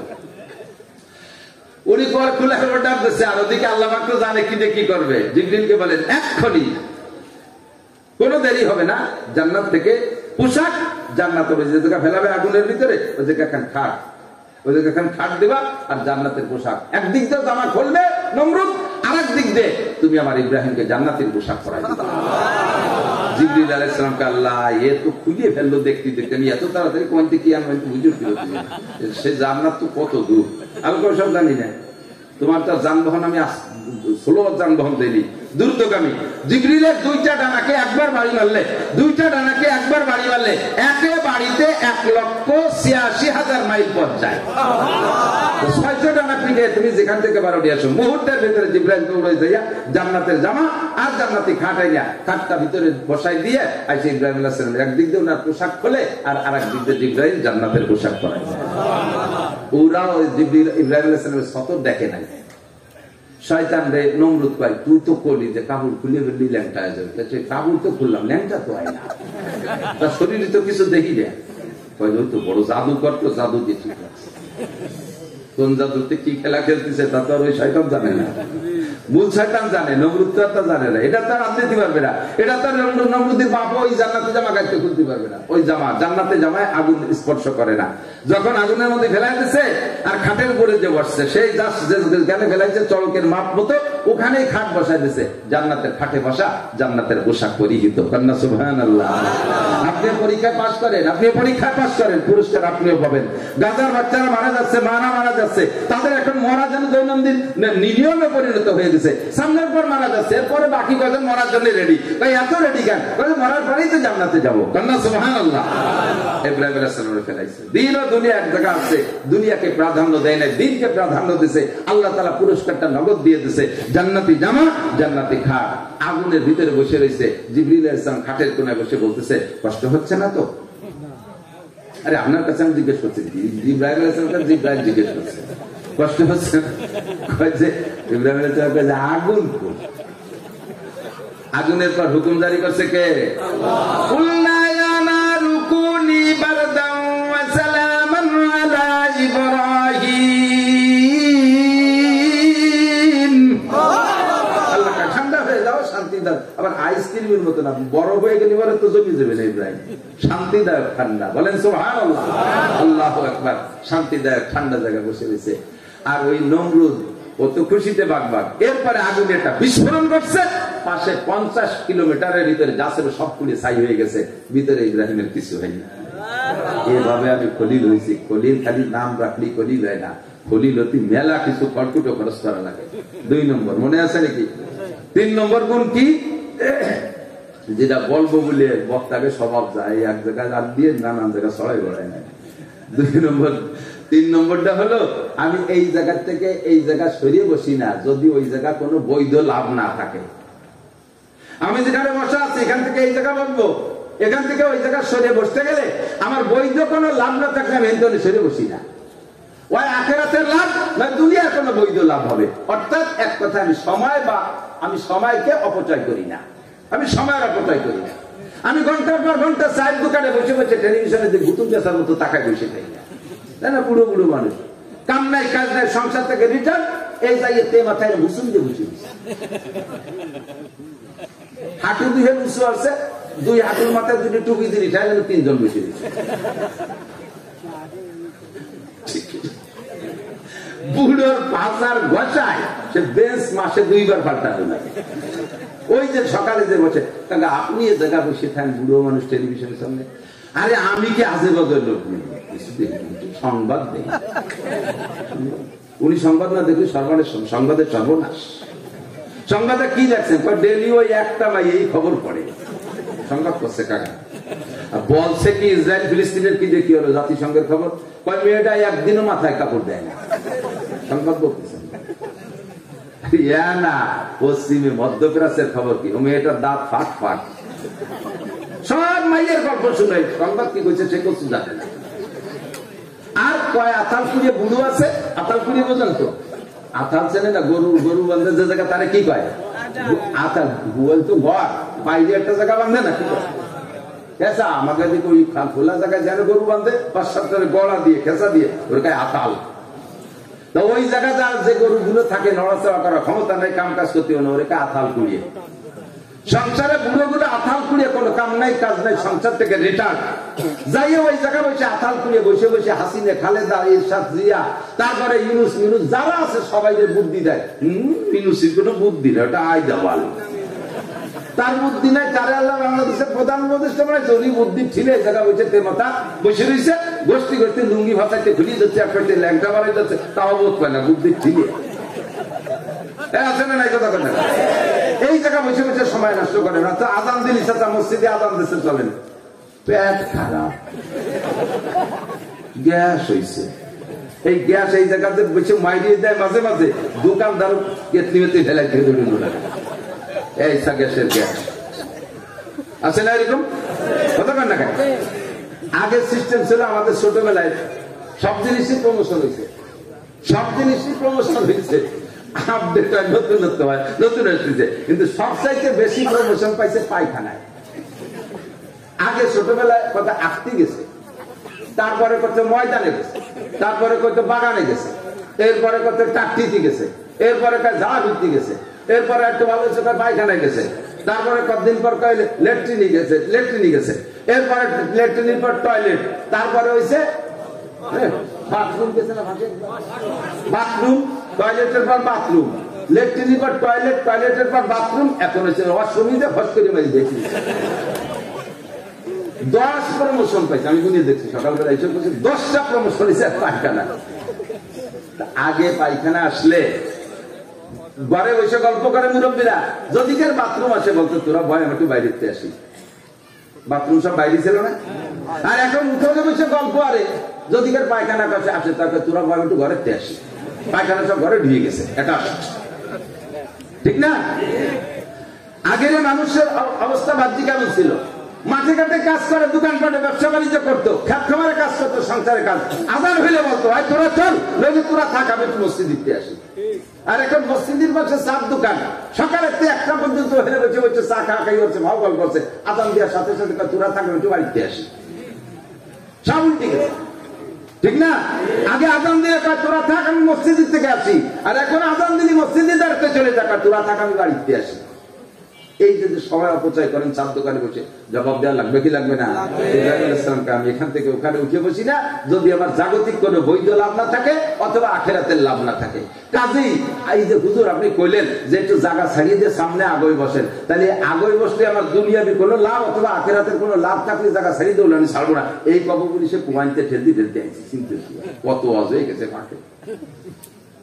এই জাগার কথা মনে আছে নাকি? যদি বলা হয় জায়গা ছেড়ে দিয়ে একটু আসো, বলবো আমার এই জায়গা ছেড়ে দিয়ে ভালো জায়গা ছেড়ে দিয়ে সামনে গেলে আমার কি লাভ বলেন? আমি ওই জায়গাতে ওই জায়গা সরিয়ে বসবো না যদি লাভ না পাই। আল্লাহ পাক বলে দিয়েছেন, বলি দেন এছাড়া আপনার রাত বানায় বলা লাগতেছে, আমার বাপের বাড়িতে 2 বিঘা জমিও দেওয়া লাগতেছে না। এই ব্যবস্থা আমার কাছে আছে। কি কয়? وَإِذَا قِيلَ لَكُمْ تَفَسَّحُوا فِي الْمَجَالِسِ فَافْسَحُوا يَفْسَحِ اللَّهُ لَكُمْ। আল্লাহ পাক আপনাকে দুনিয়ায় প্রশস্ততা দান করবে আর জান্নাতের ভিতরে কমপক্ষে সমপরিমাণ জায়গা দিয়ে দেবে। তাহলে এই জায়গাতে ওই জায়গায় শরীর বসাতে লাভ আছে না? না একটু আগে বসতে করে জায়গা বিশেষ বসা যাবে কি যাবে না? ওই জাকিল লাকুম তাফাসসাহু ফিল মাজালিস ইয়াফসাহিল্লাহু লাকুম, আল্লাহ পাক জান্নাতের মধ্যে জায়গা দেবে। আপনাদের নোয়াপাড়ার জায়গার দাম বেশি না বেস্তের জায়গার দাম বেশি? শতকে 100 টাকা বেশি হবে না? নোয়াপাড়ার জমির চেয়ে জান্নাতের জমির দাম 1 শতকে 100 টাকা বেশি তো হবেই। সারা দুনিয়াকে 1 লক্ষ বার বিক্রি করলেও জান্নাতি মানুষের হাতে যে ছড়ি থাকবে, ওই লাঠিটারে এইভাবে খাড়া ছড়ি কয় না, ছড়ি হাড়ের লাঠি, এই হাড়ের লাঠি খুব শানদার মতির লাঠি থাকবে, ওইটাকে খাড়া ভাবে জমিনের উপরে রাখবে, জান্নাতের জমিনের উপরে। তো ওই লাঠির নিচে যতটুক জায়গা হয় দুনিয়া ও দুনিয়ার মধ্যে যা কিছু আছে তার চাইতে অটুক জায়গার দাম বেশি। তাতেই যদি একটু সরিয়ে বসার কারণে একটুক জায়গা আমার বেস্তের মধ্যে দেয়, আমার জায়গা তার ওরই মতো বসবাস করবে না। আমার জায়গা যেখানে আমি থাকবো সেই জায়গা আল্লাহ আমার নামে বেস্তের মধ্যে জমি দলিল হয়েছে, আমি ওই জায়গা তাকে দুজকে থাকতে পারবো না। আল্লাহর সাথে একটা ঝগড়া হওয়া দায় নেওয়া যেতে পারে। কাজেই এখানে সরিয়ে নড়ে বসার মধ্যে লাভ আছে। কন্যা সুবহানাল্লাহ। সময় কম কামাই বেশি, অল্পক্ষণের ভিতরে একটু জায়গা মতো চলে যাই। কোরআন শরীফ কত? কোরআন শরীফ কয় পারা? 30 পারা। জোর হলো না? সবাই বলছেন জানেন তো? সূরা কয়টা? 114টা। আয়াত 2 প্রকারে গণনা আছে। হযরত আলী রাদিয়াল্লাহু তাআলা আনহুর গণনা মতে 6666, সিদ্দিকা আয়েশা রাদিয়াল্লাহু তাআলা আনহা গণনা করেছেন সেই হিসেবে 2636, 2236। বলবেন যে হুজুররা মশালার মধ্যে ঢুক নিয়ে মতানৈক্য শুরু হয়ে যায়। কুরআন শরীফের আয়াত তাও গুনতিতে 2 হুজুর 2 দিক চলে গেছে। আল্লাহু আকবার। আরে ভাই, ভালো জিনিসই ক্যারেট বন্টন হয়। আমাদের দেশে স্বর্ণকারের দোকানে যান না, স্বর্ণ কিনতে? স্বর্ণের ভিতরে 28 carat, 26 carat, 24 carat, 22 carat, 20 carat, 18 carat আছে না? বাঙ্গারি লোহার কয় ক্যারেট আছে? বাঙ্গারি লোহা কি 22 ক্যারেটের? ওই যে বাঙ্গারি লোহা কেনে না, বাঙ্গারি যারা কেনে তারা কি লোহা বাঙ্গাটিন পুরনটিন এগুলো কি ক্যারেট মেপে কেনে? ও 16 টাকা কেজি, ওর সাথে 5 কেজি মাটিও চলে যায়, ঠিক না? শরীয়ত স্বর্ণের চাইতে দামি, তাই তার ভিতরে ক্যারেট থাকতে পারে। কোনটা 28 ক্যারেট, কোনটা 26 ক্যারেট, কোনটা 24 ক্যারেট, মতানৈক্যের মধ্যে থাকতেই পারে। আর আল্লাহ পাক নিজে তো কোরআন শরীফ নাজিল করে দিয়ে বাংলার জমিনে বা সৌদি আরবে কোন চেয়ারে কোন স্টেজে বসে তো আল্লাহ আয়াত গুনিয়ে দিয়ে যায় নেই। আর আল্লাহ পাক রব্বুল আলামিন উম্মতরে এই সরাসরি কোরআন শরীফ পড়ায় দিয়ে যায়নি। যার উপরে নাজিল করছেন তিনার থাকার উপস্থিতিতে কোনো মতানৈক্য ছিল না। উনি চলে যাওয়ার পরে এরপরে বাস্তব ভিতরে ঢুকে দেখে যে এক একজন এক এক মত হয়ে গেছে। তার হওয়াটা একেবারেই স্বাভাবিক। অনেকে মতানৈক্য করে, অনেকে আমাদের পর খেয়াল করেন, মনে রেখেন, কথা মনে রেখেন, অনেকে অভিযোগ করে যে হুজুররা হুজুরি মিল নাই। এক কোরআন, এক আল্লাহ, এক রসুল। কথাটা ঠিক না? আমাদের রসুল কয়জন? একজন। আখেরে রসুল তো একজন। আমাদের আল্লাহ কয়জন? কোরআন কয়খান? হাদিস একই, যদিও খন্ড খন্ড ভাগ হয়েছে। মূল হাদিস তো নবী পাকের কথা। তাই এক আল্লাহ, এক রসুল, এক কোরআন, এক হাদিস। তার মধ্যে ইমাম সাইড দিয়ে কে? চার ইমাম না? ইমাম কয়জন? 4জন না?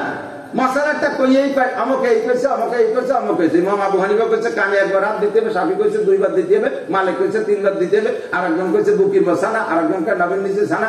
কি করব? তোমরাই তো কোন, আপনারাই তো মানা হলো, করব কি? এই ঝামেলায় পড়ে যান। এদিক তাকান, অভিযোগের কিচ্ছুই নাই। আল্লাহ আমাদেরকে কোরআন শরীফ নাযিল করে দিয়ে স্টেজে বসে তাফসীর করে বুঝাই দিয়ে যায়নি। কোন আয়াতের মধ্যে থেকে কোন মাসআলা বের হবে এটা বুঝাই দিয়ে যায়নি। নবী পাক যতদিন ছিলেন ততদিন সামনে যা ছিল এবং সাধ্য অনুযায়ী ভবিষ্যতের অনেক মাসালা হুজুর বুঝাই দিয়ে গেছেন। এরপরে নতুন নতুন আবিষ্কারের ভিতর দিয়ে হাজারো নতুন মাসলার সম্মুখীন হচ্ছি। একটু বলেন সব সত্য কি মিথ্যা? নবীর জামানায় কি মোবাইল ছিল? আবু বকরের জামানায় ছিল? ওমর, উসমান, আলী, তালহা, জুবাইর, বিলাল, আম্মার, সুহাইব, সাহাবায়ে কিরাম, তাবেঈন, তাবে-তাবেঈন, আইম্মা, মুজতাহিদিন, আবু হানিফা, শাফিঈ, আহমদ, মালিক, বুখারী, মুসলিম, তিরমিজি ওয়ালা, এই সময় মোবাইল ছিল না। এখন মোবাইল আবিষ্কার হয়েছে কিনা? এই মোবাইল দিয়ে মসজিদে গেলি করা, মোবাইলের ভিতরে যদি মমতাজের গান বাজিয়ে ওঠে, এটা কোন আয়াত দিয়ে জবাব দেবেন? মোবাইলের ভিতরে রিংটোন মমতাজের গান আছে না নাই? জাতীয় সঙ্গীত আছে না নাই? ইমাম সাহেব পড়ে আলহামদুলিল্লাহি রাব্বিল আলামিন আর রহমানির রহিম মালিকি ইয়াউমিদ্দিন, আর মোবাইলে গাই উঠছে আমার সোনার বাংলা। and কোন গান শুনবেন? আল্লাহ জাতীয় সঙ্গীত না দুনিয়া বাংলাদেশের জাতীয় সঙ্গীত? একটা ফয়সালায় যেতে হবে না? এটা কুরআন হাদিসের কোনো জায়গা নাই। ফয়সালা তো কেউ দিতেই হবে, ঠিক ঠিক না? এর জবাব কেউ দিতেই হবে। এই জন্য উলামায়ে কিরামকে নবী পাক সেই সময় বলে দিয়ে গেছে, এই জিম্মাদারি আমার উলামায়ে কিরামের, আমার উলামায়ে কিরামের। আর কি বলা হয়? লা তাসমি উম্মতি আলা দালালা, লা তাসমি উম্মতি আলা দালালা। আমার উম্মতের ভিতরে বড় একটা উলামায়ে কিরামের দল, এরা কখনো গুমরাহির উপরে প্রতিষ্ঠিত হবে না। এরা কোরআন হাদিসকে ঘাইতে কিয়াস করে করে ওর ভিতরে মাসালা বের করে আপনাদেরকে দেবে। এটা আপনাদের গ্রহণ করা উচিত। কোরআনকে মানাও যেমন জরুরি, এই মাসালাগুলো মানাও এরকম জরুরি। এদিকে আছেন এখন, যেহেতু আল্লাহ পাক নিজে সামনে বসে মশালা বলে দিয়ে যায়নি, কাজেই কোরআন শরীফের একটা আয়াতের ভিতরে হাজারো রকমের তর্জমা থাকতে পারে, 100,000 রকমের তর্জমা থাকতে পারে। এটা আল্লাহর বাণী, আল্লাহর বাণী, তার প্রশস্ততা অনেক বেশি। প্রশস্ততা আমাদের ভাষার মধ্যে আছে না নাই? একজনে যদি বলেন সামনের দিকে হেঁটে চলো, ছোট যদি, তারা আমাদের বাংলা ভাষা কি করেন? এ হাট বল না, সামনের দিক হাট। আর একজনের কাছে জিজ্ঞেস করছেন, ভাই নোয়াপাড়ার হাট কোন দিক? সামনের দিক হাট। নোয়াপাড়ার হাট তাও সামনের দিক, সামনের দিক হাট তাও হাট। একই হয়ে গেলে হাট, এক হাটের দ্বারা হাট বাজার হাট, আর এক হাটের দ্বারা পায়ে হাঁটা হাট। তর্জমা আছে না? এরকম করে মুশতারাক তর্জমা, মুরাদের তর্জমা বহুত আছে। তো কোরআন শরীফের ভিতরে একটা বহুত আয়াত আছে এরকম, এমনি বাংলায় আপনাদের আমি মাঝে মাঝে বলি, বুঝার জন্য বলি, কষ্ট হচ্ছে আপনাদের? আমি কি একেবারে আজে বাজে কথা বলছি? আমি তো আমার কাছে বলেই যাচ্ছি, অপরের জন্য শুনেন না, বাদ দিয়ে। খেয়াল করেন, বাপ মাঠের হাল চাষ করে, ওলামাইকেরা মনে রাখবেন, খুব মনে রাখবেন, ছাত্ররা খুব মনে রাখবেন, এটা অনেক সময় কাজে লাগবে। যারা এই জাতীয় অ্যাটাক করে আপনাকে, তাদের জবাব দিতে পারবেন ইনশাআল্লাহ। একেবারে বাস্তব একটা উদাহরণ, বাপে মাঠে গেছে শুক্রবারের দিন হাল চাষ করতে, বিলির ভিতরে 2 কিলোমিটার ভিতরে। বাপ নিয়মিত জামাতে নামাজ পড়ে, কোনোদিনও জুমার দিন বিনা গোসলে মসজিদে যায় না, আর সব দিন আব্বা আগে যায়। আজকে বিলের ভিতরে 2 কিলোমিটার বিলির ভিতরে হাল চাষতে গেছে। হাল চাষ করতে করতে করতে শুক্রবার এমন টাইম পর্যন্ত চলে গেছে যে মাত্র আর বামর কয় না আতর পায়, এই আতর এক আতর জায়গা বাকি থাকতে আজান দিয়ে দিয়েছে, সেই জায়গা থেকে বাড়ি আসতে হবে, গোসল করতে হবে, মসজিদে যেতে হবে। আবার এই এক আতর জায়গা 3 জায়গার জন্য আজকে সইছে না রেখে গেলে আবার দেন আরেকদিন আরেকটা হাল নিয়ে আসা লাগবে। ওইটুক ষষ্ঠী যাইয়ে বেলা এমন চলে গেছে, বাড়ি এসে বাড়ির পাশে মসজিদ, আসার সাথে সাথে শুনে যে খুতবার আজান শুরু হয়ে গেছে। মুয়াজ্জিন খুতবার আজান দিচ্ছে, মসজিদের দিকে তাকায় দেখে গরুরে ছাড়িয়ে দিচ্ছে, একটা চলে গেছে গোল ঘরে, একটা চলে গেছে রান্না করে, আর গরু বান্ধার সময় নেই। বাপে উঠোনে যে ডাক ছাড়ি, ডাক ছাড়ছে কি কইয়া, এ পানি দে, কি বলছে, এ পানি দে, এমন ভাবে ডাক দিচ্ছে, খুতবার আজান শুরু হয়ে গেছে। ছেলে 3টে, একটা বালতি বইরে মগ নিয়ে আইছে, আর এক ছেলে দৌড়ে যাইয়া জগ বইরে পানি এনে গিলাস নিয়ে আইছে, আর এক ছেলে দৌড়ে যাইয়া বদনা বইরে পানি দিয়েছে। বাপে কি কইছে, পানি দে, বলে নাই বালতি বইরে মগ আন, বলে নাই জগ গিলাস আন, বলে নাই বদনা আন, শুধু বলছে পানি দে। এই বাপের কাছ থেকে ছেলেরা বাংলা শিখছে। সেই বাপের একটা বাংলা, তাই যদি 3 রকম তর্জমা হতে পারে, আর 3টাই সহি। বাপে ওজুর বদনা নিয়ে ওজু বানাইয়া গাটারে একটা জ্বালাই দিয়ে মসজিদে জুমো পড়িয়ে এসে ছেলেকে নিয়ে বসে, বাবা আমি পানি চাইলাম, 3 জনে 3 প্রকার পানি আনলে, যার যার পানি আনার পক্ষে যদি উপযুক্ত প্রমাণ কি বলা হয় যুক্তি পেশ করতে পারো, তাহলে তাকে 1000 করে টাকা পুরস্কার দেব। কে কি জন্য পানি আনলে? যদি কেউ যুক্তি যদি অযৌক্তিক হয়, বাবা না কিছু। 3 ছেলে বসে প্রথম জন বলতেছে, আব্বা আমি জীবনের কোনোদিন আপনাকে বিনা গোসলে জীবন নামাজ পড়তে দেখিনি। মাঠের থেকে এসে সারা গায়ে ধুলোবালি, এর ভিতরে আপনি কি বিনা গোসলে কিভাবে মসজিদে যাবেন? আদৌ সম্ভব না। তাই আমি দৌড়ে যে পানি নিয়ে আসছি। যৌক্তিক না অযৌক্তিক? যুক্তি ঠিক আছে না নাই? থ্যাংক ইউ, তুমি পাবা 1000 টাকা। তুই জগে আনলি কেটা, আব্বা যেভাবে ডাক ছাড়ছেন পানি দে, আমার তো মনে হয় আমার আব্বা পানির অভাবে মরিয়ে যায়। বাইকে থাকলে জুমার নামাজ না পড়ুক, জোহরের নামাজ পড়তে পারবে, গোসল পরে, আগে বাপরে পানি খায় বাঁচাইনি। তাই আমি তোমার যে জগ বিলাসে আছি। যৌক্তিক না অযৌক্তিক? 1000 টাকা তুইও পাবি, তোরটাও ঠিক আছে। তুই বদলায় আনলি যে ভাই এখন গোসলের সময় আছে, কুন্দরা যাবে গেছে, আর ওদিকে এতক্ষণ যখন বাইসি আছেন আর 2 রাকাত নামাজ পড়তে পড়তে পানির অভাবে মরবেন না। আমার বিশ্বাস কোন মতে বাপরে ওযু বানায় মসজিদে পাঠাতে হবে, তাই আমি বদনা নিয়ে গেছি। এটা আরো যৌক্তিক, তাই তো বাপ বদনা নিয়ে গেছে, ঠিক না? তাহলে 1000 টাকা পানির বিনিময়ে যদি যুক্তি প্রকাশ প্রমাণ করতে পারে 1000 টাকা পাবে। এখন 3 ছেলে পাবে কি পাবে না? অথচ পানি ব্যবহার করছে কোনটা? বদনারডা, লুটারডা। পানি ব্যবহার করছে লুটারডা, আর দুটি ব্যবহার করে নাই, কিন্তু দুইটা যুক্তিসঙ্গত, ঠিক কি ঠিক না? তাহলে বলতে চাই দোস্ত, মানুষের কথা, মানুষের বাপের কথা ছেলেতে বাংলা শিখছে, সেই বাপের এক বাংলা যদি 3 রকম হইতে পারে, আর 3টা যদি সহি হয়, আর যদিও বাপে একটা বার আমল করছে আর দুটো করে নাই, তবে তার পিছনে যুক্তি থাকার কারণে 1000 টাকা করে পুরস্কার 3 জনে পাবে কি পাবে না? আল্লাহ কেবল হাকিম কোরআনে কারীম নাযিল করেছে, আল্লাহ নিজে বুঝাই দিয়ে যায় নাই, ওর ভিতরে 4 রকম মাসালা আছে, 4 জনেরটা সহি। যদিও আমরা আমল করতেছি একটা, বাকি 3 আমরা বলতে পারবো না ওটা গলত, ওগুলো সহি। পুরস্কার যদি আল্লাহ তাআলা দেয়, 4টার উপরে 1000 করে পুরস্কার দিতে হবে, 4টার পিছনে দলিল আছে, কথা কন? কাজে উলামায়ে কেরাম ভ্যাকসি মেরে না, হুজুরি বলে না, তার আমরা কি বলছে আমলে বিএনপি ভালো, লাস্টে ভাই দিয়েছি চলে যাচ্ছে। এ জায়গার চাইতে আর একটু কাছে বলি, হুজুরি বলে না, হুজুররা 3-4 রকম বলে, তাহলে সেই দুঃখে আপনি হুজুরগিরি ছাড়িয়ে দিয়ে, ধর্মকর্ম ছাড়িয়ে দিয়ে রাগ করে চলে গেলেন। আচ্ছা, আপনি বাড়ির কাছে ডাক্তারের কাছে ওষুধ খাইছেন, এই ওষুধে আপনার কোনো কাজ হয়নি, এবার আপনি কি করবেন? থানা কমপ্লেক্সে গেছেন, ও জায়গায় এমবিবিএস আছে, সেই এমবিবিএস দেখাইছেন, কাজ হয়নি, চলে গেছেন আপনি যশোর, সে জায়গার ডাক্তার দেখাইছেন, আরো অত্যাধুনিক মেশিন দিয়ে ডায়াগনোসিস হয়েছে, ওষুধ দিচ্ছে সারে নাই, এরপরে চলে গেছেন আবার খুলনা 250 বেডে, সে জায়গার ডাক্তার আরো দেখছে, তাতেও কাজ হয় নাই, চলে গেছেন ঢাকা সরোয়ার্দী, সে জায়গার ডাক্তার দেখাইছে, সারে নাই, হলি ফ্যামিলিতে গেছেন, সারে নাই, পিজিতে গেছেন, সারে নাই, কোন জায়গার ওষুধে আপনার সারতিছে না। রাগ করে এক এক জায়গার ডাক্তারে এক এক প্রেসক্রিপশন দেয়, আর এক ডাক্তারের কাছে ওই দিকে কি ডাক্তার না একটা ছাগল, ছাগলের দাম দেন আপনি দেন, ওইটা নিয়ে আর এক ডাক্তার গরু নাকি কি লাগছে, রোগ কি আর ওষুধ কি, একই এমবিবিএস করে একই মেশিন দিয়ে পরীক্ষা করে একজন ছাগল একজন গরু নিজেরাই কই হচ্ছে। এখন সব ডাক্তাররা ছাগল গরু করার কারণে আপনি কি রাগ করে বলবেন যা ওষুধ পাতি আর খাবো না, নিজেরা কয়মার প্রতি জাফারি তাই খাই, এই কই কি বসে থাকে না। ছেলেরা বলছেন বাবা পাসপোর্ট রেডি কর, মাদ্রাস যাবো, চেন্নাই যাবো।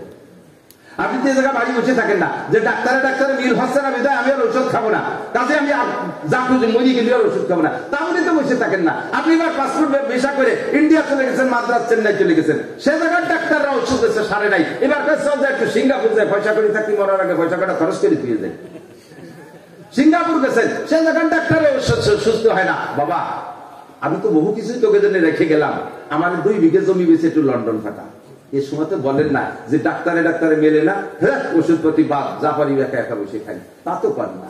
শরিয়াতের সময় যখন 3-4 হুজুরি মতানৈক্য হচ্ছে, তো তার হুজুর বাদ, ধর্মকর্ম বাদ, আমি বিএলপি ভালো। এখন সব স্ববিরোধ কার্যক্রম, কথা বলেন স্ববিরোধ, নিজের ভিতরে বিরোধ সৃষ্টি করে দিচ্ছে। আল্লাহ তাআলা আমাদের বুঝার আমল করার তৌফিক দান করুন বললেন। কোরআন শরীফের আয়াত 6236, মনে আছে নাকি? মতানৈক্যের যে ঝামেলা গেছে তো, এভাবে আয়াত আরেকটু বললে ভালো হবে। যেমন এদিক তাকান, সূরা ফাতিহা আমরা পড়ি না, সাবুল মাসানি 7 আয়াতে সূরা ফাতিহা, কেউ বলেন বিসমিল্লাহ সহ 7 আয়াত, এটাও সহিহ। আবার কেউ বলেন না বিসমিল্লাহ বাদে 7 আয়াত, এটাও সহিহ। আবার বিসমিল্লাহ বাদে 7 আয়াত, বিসমিল্লাহ সহ 7 আয়াত হলি 7 আয়াত হবে কিভাবে? ইহদিনাস সিরাতাল মুস্তাকিম সিরাতাল লাযিনা আন'আমতা আলাইহিম গায়রিল মাগদুবি আলাইহিম ওয়ালাদ-দাল্লিন সিরাতাল লাযিনা আন'আমতা আলাইহিম গায়রিল মাগদুবি আলাইহিম ওয়ালাদ-দাল্লিন, এইটুকু এক আয়াত। আর কেউ বলেন না ইহদিনাস সিরাতাল মুস্তাকিম এক আয়াত, সিরাতাল লাযিনা আন'আমতা আলাইহিম আর এক আয়াত, গায়রিল মাগদুবি আলাইহিম ওয়ালাদ-দাল্লিন আর এক আয়াত। এই মতানৈক্য কষ্ট হয়ে যাচ্ছে কি জাতীয় রাজ বেড়ে যাচ্ছে, স্বভাব খারাপ। আল্লাহ তো কোরআন শরীফের এই 6236 বা 66 যাই হোক না কেন, ইকালু লিসাহিবিল কুরআন, আমার দিক এদিক বেশে যাবেন, সবচেয়ে উপরে উঠে দিচ্ছে, যাবেন না? আপনাদের সাধারণ পাবলিকরে আল্লাহ কি ছাড় দিয়েছে তা তো কোয়ার মতো না। আমাকে মৌলবীকে মারির অভাব নাই, আমাদের উপরে খুব কঠোরতা, কারণ হওয়া উচিত হাসানাতুল আবরার সাইয়্যাতুল মুকাররাবিন। একটা কাজ খেয়াল করতেছেন না আপনারা? একই কাজ একজনে করলে থ্যাংক ইউ, আর একজনে সেই কাজ করলে কিচ্ছু। যার থেকে যতটুকু দাবি, সাধারণ পাবলিক 5 ওয়াক্ত নামাজ ঠিক মতো পড়লে, রমজানের রোজা রাখলে, ভাই বলে দিচ্ছেন হেডলাইন 5 ওয়াক্ত নামাজ, রমজানের রোজা, হজ ফরজ হলে হজ, যাকাত ফরজ হলে যাকাত, কুরবানি ও দিওয়ালি কুরবানি, পর্দা করবেন পিওর ভাবে, দাড়ি কাটা রাখবেন, কোরআন শরীফ শুদ্ধ করে পড়া শিখবেন, মাথায় মাথায় মোটা মোটা কয়টা আমল করলে নবী রাসূলদের সাথে বিনা হিসাবে জান্নাতে চলে যাবেন। তাফসীরে মারাজুল কুরআনের মুফতি শফি সাহেব হুজুর রাহমাতুল্লাহ আলাইহি লেখেন যে আলেম अगर तहज्जुद ना पढ़े, आलेम अगर तहज्जुद ना पढ़े, वो आलेम दरकिनार, वो मुसलमान ही नहीं रहेगा। आलेम যদি तहज्जुद না पढ़े, ওরে আলেম তো দূরের কথা, ও মুসলমানই থাকে না। অথচ আপনাকে পাবলিক সম্পর্কে বলে নেই।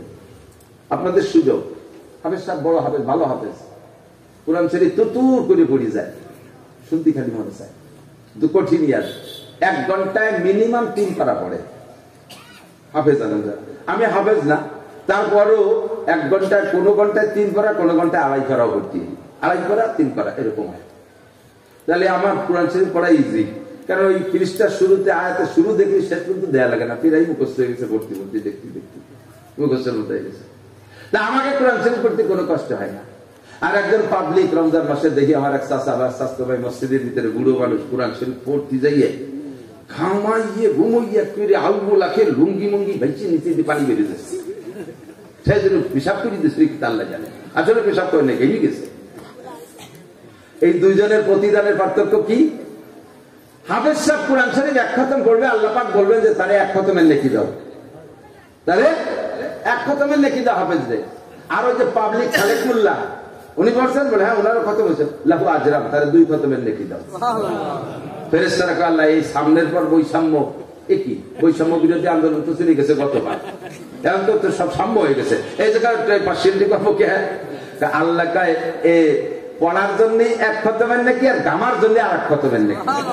এই হাফেজ সাহেবের কোন জায়গা গামছে দেখ তুতুরে পড়ে গেছে, আবুলাকের কোথাও এক ফুট গামে নাই, ওর কোনো কষ্ট হয় না। বুড়ো পড়ছে এতনুয়া এত তাতাও, হাদিসের শব্দ এরকম হুজুরকে শুনি দেখেন, এতনুয়া এত তাতাও পড়ে আর তো আরে একটু এজে একটু মতন আলহামদুলিল্লাহ রাব্বিল আলামিন আর রহমান রহমান মিন খাজাল্লাহ নুরাতুন নিল আর রহমানির রহিম আলী মালি মিন খাজাল্লাহ আব্দুল মালিক আমাদের এই যে একটু এজে একটু মতন করতে আবুলাকে গামি গেছে, আমার জন্য আর খতম বলবেন না সুবহানাল্লাহ।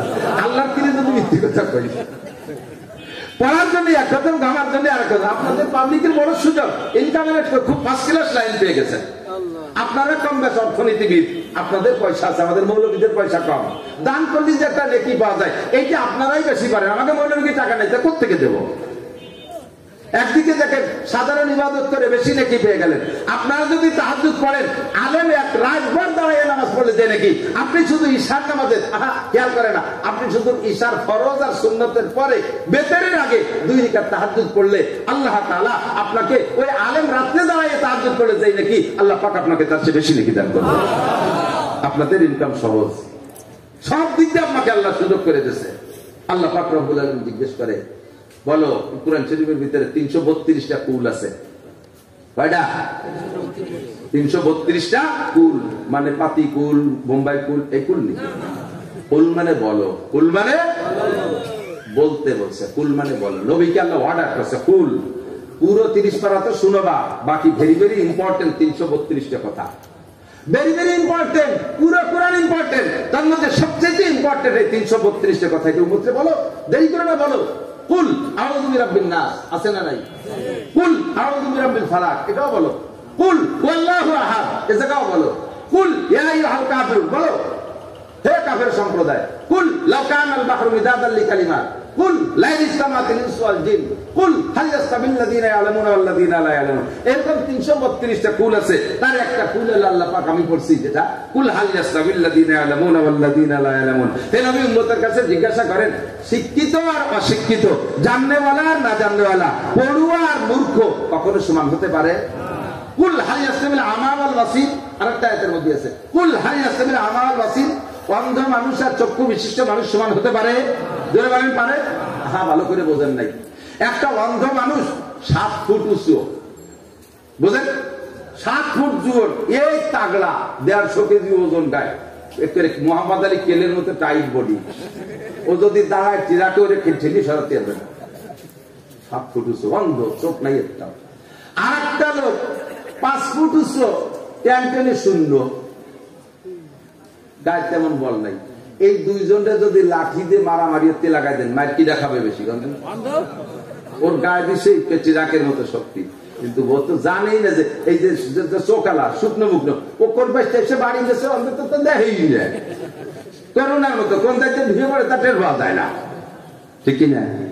তো অন্ধ মানুষ আর চক্ষুওয়ালা মানুষ যেমন এক হয় না, জিন্দা মানুষ আর মরা মানুষ যেমন এক দামে বিক্রি হয় না, শিক্ষিত মানুষ আর অশিক্ষিত মানুষ এরকম এক দামে বিক্রি হয় না। আপনি স্বীকার করেন আর না করেন, আল্লাহ পাক নিজেই সার্টিফিকেট দিতেন, ইয়ারফাইল্লাহুল্লাযীনা আমানু মিনকুম ওয়াল্লাযীনা উতুল ইলমা দারাজাত।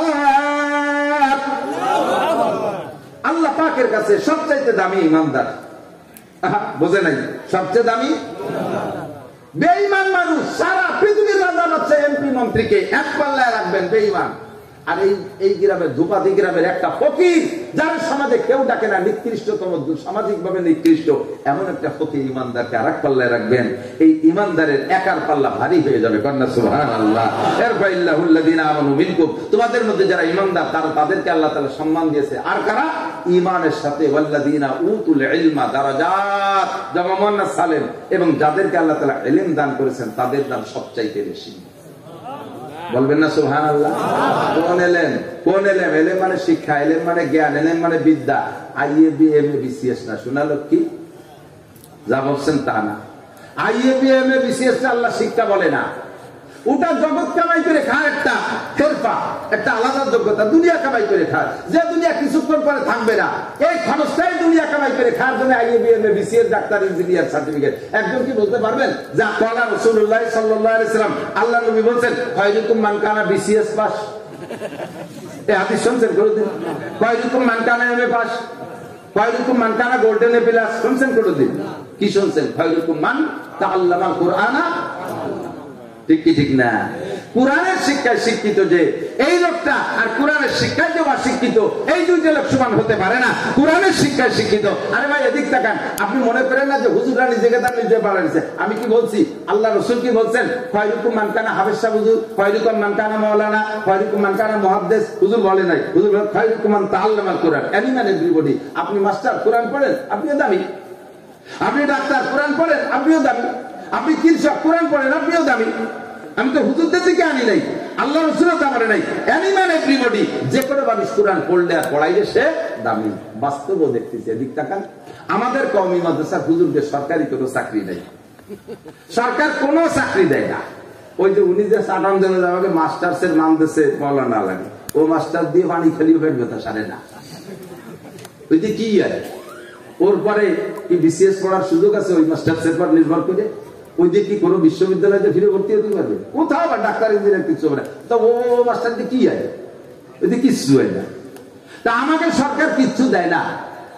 আমি চ্যালেঞ্জ করে বলতে পারি, ইমানের সাথে আল্লাহর রহমতে হক্কানি একজন হাফেজ, হাফেজা, একজন আলেম, আলেমাকে আল্লাহ তাআলা এই উইদাউট সার্টিফিকেট, কোন সার্টিফিকেট ছাড়া, সরকারি চাকরি বাকরি ছাড়া আল্লাহ তাআলা তাদেরকে উত্তম রিজিক খাওয়াচ্ছেন। রিজকে কারীম, সম্মানিত রিজিক। চরমুনার পেশাবরে উদাহরণস্বরূপ বলছি, চরমুনার পেশাবরে কেউ খাওয়াইতে পারলে খুশি হয়। হুজুর আমার বাড়ি খাইয়ে গেছে, যাওয়ার সময় আমি দুটো মুরগি ধরে দিছি, এরপরে নতুন গাছে যে একটা নারকেল হয়েছিল না, ও হুজুর দিয়ে দিছি। হুজুর তো চলে গেছে, সেই মোটরসাইকেল চালাতে চালাতে ফুলবাড়ি গেলে যাই সেই জায়গায় উঠে দিয়েছি, কত খুশি। আর একজন এসপি সাহেব যদি বাড়ি আসে, আসার পরে যদি এইগুলো খাওয়াইয়ে বিদায় দেওয়ার পরে বাংলাতে মোটা মোটা কয়েন মারিয়ে দিয়ে কয়, শালা বেটা শালারা এই মিরিয়ে খাইও আছে। বহুত শুনছি, বহুত। রিজকে কারীম এবং জেনুইন হালাল ভাবে আপনারা সার্টিফিকেটের ভক্ত। আমি চ্যালেঞ্জ করে বলতে পারি, বাংলাদেশ সরকারের সবচাইতে বেশি বেতন পায় বৈধভাবে, সবচাইতে বেশি বেতন পায় বৈধভাবে। কত টাকা হতে পারে বাংলাদেশ সরকারের কর্মচারী কর্মকর্তা, ওই সচিব টচিব যারা বড় আছে সিনিয়র, তারা 2 লাখ টাকা ধরে, তার চেয়ে বেশি না। 2 লাখ টাকার যদি নিলাম 2 লাখই পায়, তো 2 লাখের বেশি তার বৈধ ইনকাম না। বৈধ ইনকাম করে আমরা সার্টিফিকেট বিহীন মৌলবীদের সাথে আল্লাহর রহমতে অত বড় সার্টিফিকেট আল্লাহ পাবে না। বাংলাদেশে এমন এমন মৌলবী আছে আল্লাহর রহমতে, যাদেরকে ডেলি 1 লাখ 2 লাখ টাকা দিয়ে মানুষে হেলিকপ্টারে নিয়ে যদি কাড়াকাড়ি লেগে যাচ্ছে। রিজকে কারীম খাওয়াচ্ছে, সম্মান করতেছে, তাদের সাথে সেলফি তুলে একটু আত্মতৃপ্তি নিচ্ছে, তাদের সাথে মুসাফা করতে পারে, কেমন হাত খান বেসতে চলে গেছে, রাত্রি স্বপ্ন দেখে উঠছে, হাফিজুর কই উঠছে, দিনের বেলা মুসাফা হচ্ছে, স্বপ্নে দেখে হাফিজুরের সাথে মুসাফা করতেছে। রিজকে কারীম, সম্মানিত রিজিক আল্লাহ তাআলা এখানে রেখেছেন, শিক্ষিত অশিক্ষিত। বাকি আরো সম্মান দেখেন, স্কুলের মেয়েদের যে সম্মান, এই মাদ্রাসার মহিলা মাদ্রাসার মেয়েদের সম্মানের মধ্যে পার্থক্য আছে না? আছে না? একটু মনের থেকে অবশ্যই আছে। এরা চাকরি পাবে না, সরকারি চাকরি, অথচ এদের শালীনতা, নম্রতা, ভদ্রতা, চাল চলন, এদেরকে বিয়ে করার জন্য কত যে বিসিএস ক্যাডার আর কত মাস্টার, ডাক্তার, ইঞ্জিনিয়ার যে আমার কাছে প্রস্তাব দিয়ে দিচ্ছে, হুজুর একটা মহিলা মাদ্রাসার মাইয়া আমার সাথে বিয়ে দিয়ে দেন। আমাকে ফোর্সিস কলেজে সেই যে একটা বিয়ে হয় না, সেগুলো নামে মাইয়ে কামে ঝাল হয়ে গেছে, সব না, সব ছেলে হয়ে গেছে, প্যান্ট পরে সিগারেট খায়, ওগুলো মাইয়ে নাই। একটা মেয়ে আমার সাথে দিয়ে দেন, মহিলা আমাদের সাথে দেন, বাড়ি যাতে ভালো থাকে। ডাক্তার, ইঞ্জিনিয়ার, মাস্টার, প্রফেসর, এরা এখন এই মহিলা মাদ্রাসার মেয়েদেরকে খুঁজতেছে। তারা জানে ওখানে কিচ্ছু নাই, ওখানে মাতৃত্বের শিক্ষা নাই, এখানে মাতৃত্বের শিক্ষা আছে। একটা মহিলা মাদ্রাসার মেয়ে যদি আপনার বাড়ির পুত্রবধূ হয়, দেখবেন তার আচার আচরণ। ফাঁকে মহিলাদেরকে বলবো, আমার মা বোন তোমরাও একটু সতর্ক থাকবা। তোমাদের চাকরি চাকা আমি স্টেজ বইয়ে দিয়ে বেড়াই, তোমাদের বাড়ি নেওয়ার পরে যদি তার উল্টো পাল্টা হয়, তা আমার আর কেউ বাজে ডাকবে না। ও হুজুর কইলে কি আর পাচ্ছি কি, আমারে কমপক্ষে মাঠ ছাড়া ওই রিস্টে তোলা। যত প্রকারের পিঠে আছে তোমরা বানানো শিখবা। যত মহিলা মাদ্রাসা আমি 3-4 জায়গা গেছি, ওরে বাবা, যে জায়গা বস্তি দিচ্ছে পিঠে আমার ঘিরিয়ে ধরছে চতুর্দিক দিয়ে, এক এক দিক দিয়ে 20 প্রকারে খাই বাড়ি উঠে লাগবে, এত পিঠে। আবার অনেক মহিলা মাদ্রাসা গেছে যে চানাচুরার উড়ুম মুড়িও না। তোমরা এখানে বসে গেছে ঘাস কাটো, পাল্লা দিতে পারো না, পিঠার প্রতিযোগিতা করতে পারো না। এবারে মাহফিলে আমি 5 প্রকার নতুন পিঠা, এখন তো কম্পিউটার সব পিঠা এটা বানানো শিখেছে, তোমরা এই প্রতিযোগিতা করো, এখান থেকে শেখো। তুমি শ্বশুর বাড়িতে ক্রেডিট যাওয়া, দেখেন আম্মা আমি কত প্রকার, আমি তো সে আদিকালি খালি চিতেই পিঠে বানাতে পারি, আমি দেখেন কতটা পারি।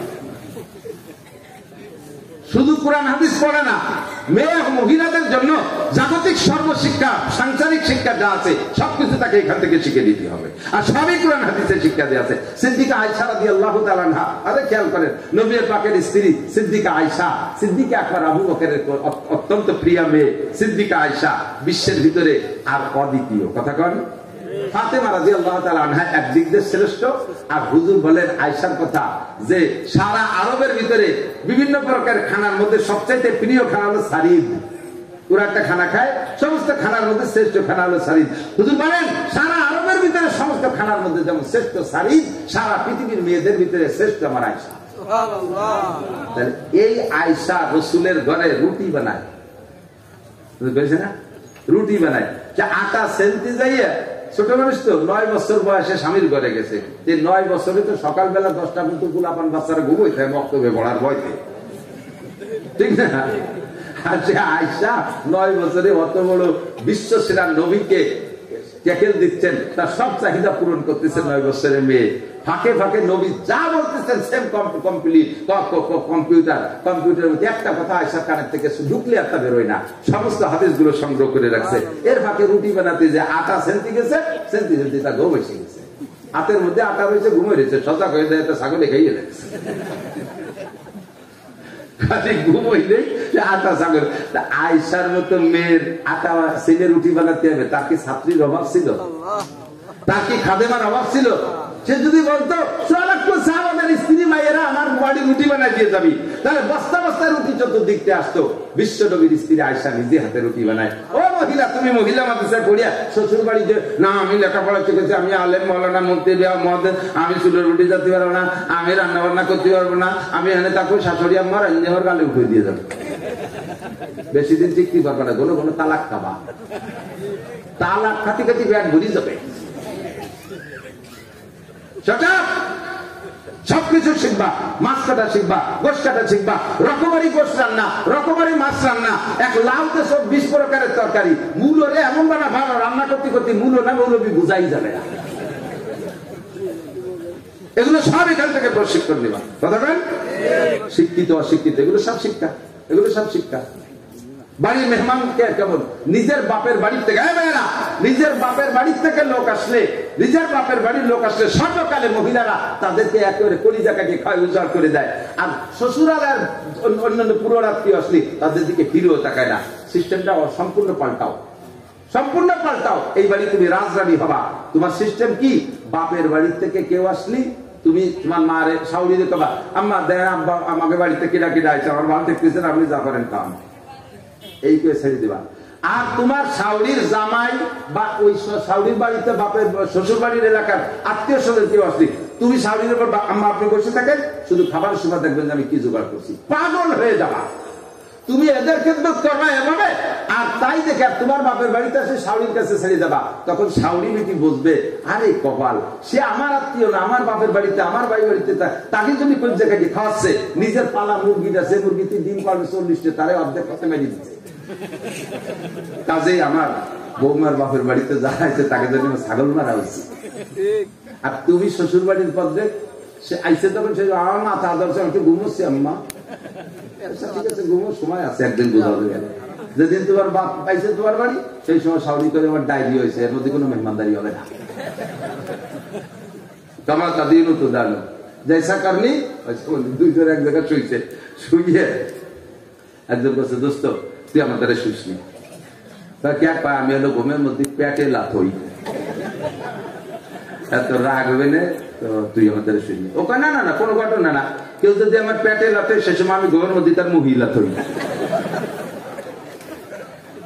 রাগারাগি ঘুমের মধ্যে তুই বুঝবি যে তোর মুহি কেন লাগছিলাম, তুই আর কোনো একশনে যাবি না। তুই তো বুঝছিস যে আমি লাথি পেটে দিচ্ছি তাই তুই রাতে বলা থাকলো। তো যদি তুমি বলো যে দোস্ত আমার দ্বারা শো, কোনো টেনশন নাই, তোর সাথে আমার গায়ে শোয়া লাগবে না, তোর গায়ে কম্বল পড়ে গেলে আমি তুলে দেবো, তাহলে ও দোস্ত বলবে নিশ্চিত থাক তোরা আমি এরকম খেদমত করবো। এটা না নিয়ম। আপনাকে বিব্রত রহিতে আসে নাই কে হবনি পারে, সকলের তরে সকলে মোরা, প্রত্যেকে মোরা পরের তরে। এই প্রশিক্ষণটা জগতে আর কোথাও নাই, আল্লাহ কুরআন এবং নবী পাকের হাদিসের মধ্যে এই যে আছে, এই আদর্শ আছে, যার কারণে আল্লাহ পাক নিজেই বলেছেন লাকাদ কানা লাকুম ফি রাসূলিল্লাহি উসওয়াতুন হাসানাহ।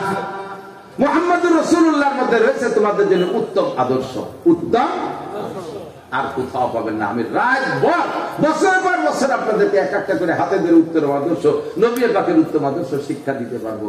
শিক্ষিত আর অশিক্ষিত কোনোদিন সমান হইতে পারে না। আপনারা পুরুষরা তবলিগীদের শিখছেন, মসজিদে ইমাম সাহেবের কাছ থেকে শিখছেন, এলাকায় বহুত পূর্ব থেকে পুরুষ মাদ্রাসা আছে, সেই ব্রিটিশ তারও আগে থেকে, ব্রিটিশেরও অনেক। ব্রিটিশ যখন ভারত উপমহাদেশে ঢোকে তখন ৮০,০০০ দাওরায়ে হাদিস মাদ্রাসাকে, কওমি মাদ্রাসাকে তালাবন্দি করে দিয়েছিল, লক্ষ লক্ষ আলেমকে মারছে।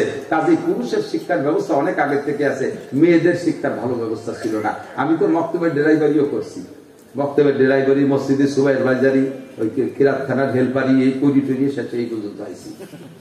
কোন জায়গা কট্টুক আছে জানি, মেয়েরা আমার কাছে মক্তবে পড়ছে, কমছেন না আমার আওয়াজ বাস্তবিক ওই রকমই পড়ে। আউযুবিল্লাহ বিসমিল্লাহ সূরা ইয়াসিন যা পড়ে, আল্লাহু আকবার। আল্লাহ ফেরেশতাকে ওরাকে আলাদা কোরআন শরীফ বানায় না, কে ভালো কোন জায়গায় আউযু বিল্লাহি মিনাশ শাইতানির রাজিম বিসমিল্লাহির রহমানির রহিম ইয়াসিনাল কুরআনিল হাকিম। দমের নারী বারো মনে তুই কার কাছে ভরছে, তার মাঝি কাকির কাছে। সত্যি কোথায় মাঝি কাকিও ভরছে তার শাশির কাছ থেকে। এই শাশি চু শাশি, শাশি চু কাকি, এদের কোরআন শরীফ কোনোদিন শুদ্ধ হয়। আল্লাহ তাদের মাফ করুক, নামাজ ভাঙ্গার কারণ 19টে 1 নম্বরটা কিরাত অশুদ্ধ পড়া। এইভাবে যে মহিলারা বা পুরুষরা কোরআন শরীফ পড়ছেন, খোদার কসম তাদের বিগত জীবনের কোনো নামাজ হয় নাই। যেগুলো একা একা নিস্তিরাজ্য পড়ছেন তা একটা হয়নি। ইমামের পিছনে যেটা পড়ছেন সেটা ইমামের পর বেশি গেছে। এখন মহিলারা মসজিদে যাবে না, নামাজ পড়তে মসজিদে যাবে না, এই মহিলারাই নামাজ কোথায় পড়বে? ঘরে পড়বে। তাহলে ঘরে পড়তে গেলে তার কিরাত শুদ্ধ হওয়া দরকার আছে না নাই? আল্লাহর রহমতে মহিলা মাদ্রাসা কর্নেলা উলামা ইকরামকে আল্লাহ তাআলা কিয়ামতের ময়দানে বিশাল মর্যাদা দান করুন, সবাই বলেন আমিন। লক্ষ লক্ষ মেয়েদেরকে বাঁচার একটা সুন্দর ব্যবস্থা করে দিয়েছে, যেখানে এখান থেকে কোরআন শরীফ পড়ে এত সুন্দর, মেয়েদের জবান পরিষ্কার, ওদের উচ্চারণ ছেলেদের চেয়ে ভালো। এবং পরীক্ষা যা দেয় দেখছেন না যে 7 জন মেধা তালিকায় গেছে, মানে শুধু A+ না, গোল্ডেন A+ না, তার চাইতে উপরে মেধা তালিকায় সে রেখেছে। সিরিয়ালে মেধা তালিকাটা আলাদা সিরিয়াল দিয়েছে। এত সুন্দর লেখা, এত সুন্দর পড়া। আমার মেয়েটা মাত্র 1 বছরে হাফেজ হয়ে গেছে। ছেলেকে লাগছে 3 বছর করে, আর মেয়েটার লাগছে 1 বছর মাত্র। ওদের তো আজে বাজে নাই, ক্রিকেট খেলা নাই, ফুটবল নাই, দৌড়ি নাই, বাইরে 8 বাজারে যাওয়া যায় না, তাকে শুনছে খালি পড়ে, আর 1-2 বার দেখলি তাকে মুখস্থ হয়ে যায়। আপনার মেয়েটা আলেমা হোক, হাফেজা হোক, শান্ত ইনশাআল্লাহ খুব মজা পাবেন, খুব মজা পাবেন। ওদের ব্রেন ভালো। একটু একটু মেয়েরা পেঙ্গুইন পাখির মতো দেখা যায়, বোরকা পরে আসে যায়, কি চমৎকার লাগে, ঠিক না? আগের মেয়েরা, এলাকার মেয়েরা তো বোরকাই জানতো না, তারপরে বোরকা একটু শেখছে, তা মশারিটা নাই বোরকা বানাইছে, মশারির পাত্রা ভ্যান ভেনিকা বুঝছে, তাই যে বোরকা বানাইছে। যদি কিরম দেখা যায়, তার গায়ে আবার আয়না লাগাইছে, ধোয়া দুই বঙ্গির সে কুয়ারা বেশি। এই কুয়ারা মোরা সবকে দাফন করে দিচ্ছে মহিলা মাদ্রাসায়। আদর্শ বোরকা, হাত মোজাওয়ালা বোরকা, পা মোজাওয়ালা বোরকা, বোরকা পরে শাটার খুলিয়ে দিত আগে। এই দোকানের শাটার খুলিয়ে দেয় না, বোরকা পরে জামু হয়ে দিচ্ছে। তাহলে এই বোরকা কি মানে? টাইট ফিটিং কামিজের মতো বোরকা, বোরকা পরে মাথা খোলা। এই সবগুলোকে দাফন হয়ে গেছে, করে দিছে আল্লাহর রহমতে কওমি মহিলা মাদ্রাসা প্রশিক্ষণে। ঠিক কি ঠিক না? তবে এরা বড় অসহায়, সরকার টাকা পয়সা দেয় না, সরকার এগোও দেয় না, আমাদের কওমি মাদ্রাসা দেয় না। আমরা কওমি পুরুষ মাদ্রাসার একটা সুবিধা আছে, বড় বড় সিজন আসে ধান কালেকশন করতে দূরি দূরি পাঠায় দেই, মন কেমন ধান সেখান থেকে ছেলেরা কালেকশন করে নিয়ে সবার সময় বাঁশ কাটি বাগানে ছেড়ে দেয়, যা ছেলেরা বাঁশ কাটি নিয়ে 5-7 বাঁশ কাটি ঢিলি উঠে নিয়েছে। মহিলা মাদ্রাসার মাইকে যদি সবার সময় বাগানে বাঁশ কাটতে দিল, একটা ফিরে আসবে, দো পাইয়ে গাঁজা খা শিলে ধরে নিত না, তাহলে একে সভা চালাবে কিনা, একে দাম খাওয়াবে কিনা, দাম দেবে কে, এরা কালেকশন করতে পারে, হাট বাজারে যাইতে পারে না। কাজে আল্লাহ পাক বলেন তাহাবানু আলাল বিররি ওয়াত তাকওয়া ওয়ালা তাহাবানু আলাল ইসমি ওয়াল উদওয়ান, তোমরা একে অপরের প্রত্যেকে ভালো কাজে সাহায্য করো। এরা অসহায়, এরা অবলা, এরা অকর্মা, এরা তোমাদের মা, এরা তোমাদের মা। মা যদি ভালো হয় দেশের সন্তান ভালো হবে, সন্তানদের লাইনে পাস করে আর কাজ হবে না, আগে মা ভালো বানাইতে হবে। আদর্শ মা যদি তৈরি হয় আদর্শ সন্তান হবে। গাঁজাখোর, অ্যাবাখোর, ফেন্সিডিল, হিরোইন, তাড়ি, বিড়ি এগুলো ঠেকানোর কোনো কায়দা নাই। শুধু মা ভালো বানাইতে পারলে প্রোডাকশন ভালো আসবে, নেককার সন্তান আসবে। আপনাদের যশোরের সন্তান জনাব কামরুজ্জামান সাহেব আমাদের গোপালগঞ্জের ডিসি, আল্লাহু আকবার, বিসিএস পাস করার পরে চাকরিতে জয়েন্টের আগে পাকিস্তানে 3 চিল্লা লাগাইছে। গোপালগঞ্জের 5টা থানা রাত্রে উঠে তাহাজ্জুদ পড়ে আল্লাহর বান্দা গাড়ি নিয়ে মুকসেদপুর যাইয়ে ফজরের নামাজ পড়ে, নামাজটা পড়ে আবার চলে আসে, পরিচয় দেয় নাজামের ডিসি। হুজুর মানুষ, এত বড় দাড়ি, টুপিটা বা পাগড়ি পুগড়ি বান্ধা, যুব্য করা, কে জানে যে এটা ডিসি, যারা না জানে তারা চেনে না। নামাজ পড়িয়ে চলে আসে, মাদ্রাসাটা ঘুরে টুরে দেখে আসি, এরপরে ফোন দেয়, হুজুর আসেন আপনার মাদ্রাসা আমি দেখে আসছি, 2 টন চাউল নিয়ে যান। এরকম আল্লাহওয়ালা ডিসি পয়দা হবে আপনার ঘরে। মাটা যদি সেরকম হয়, আপনার ঘরে মহিলারা যদি এরকম হয়, তাহলে ওইরকম একটা ডিসি পয়দা হবে। আমার মাদ্রাসা একদিন এসে ফজরের নামাজ পড়ে চলে গেছে, তা আমি জানি না। পরে আমি ওনার কাছে একটা বিশেষ প্রয়োজনে গেছি, উনি বলতেছে আপনার মসজিদের এরকম কে? আমার মসজিদের লোক পিছন যেখানে বাড়াইছে ওটা উঁচু, সামনের পুরো টুক নিচে, এই টুকরে ব্যাগে উঁচু করবো, ওই জায়গায় নিচে হয়ে নামা লাগে। ওই যে বাংলাদেশের অদ্বিতীয় মসজিদ একটা দেখিয়েছি সুলতান। আমি কবে গেলেন? ফজরের নামাজ পড়িয়েছে। যে লোকটা 30 কিলো 40 কিলো 50 মাইল দূরে যাইয়া ফজরের নামাজ ওই মাদ্রাসার মসজিদে জামাতে পড়ে, ওই লোকটা অবশ্যই বাসা থেকে তাহাজ্জুদ পড়ে বেরোইছে।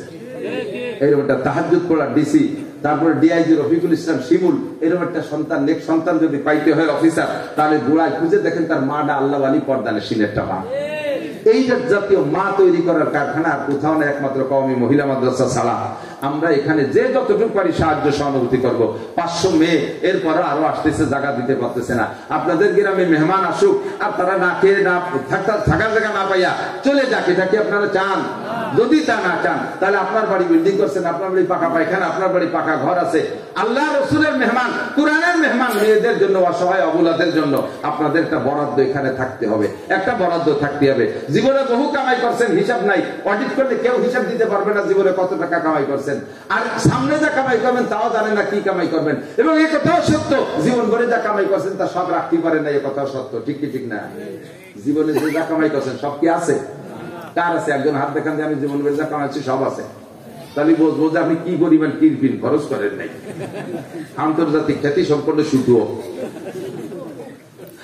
কেউ টাকাই নাই, রাখতে পারেন নাই, সামনে টাকা রাখতে পারবেন না।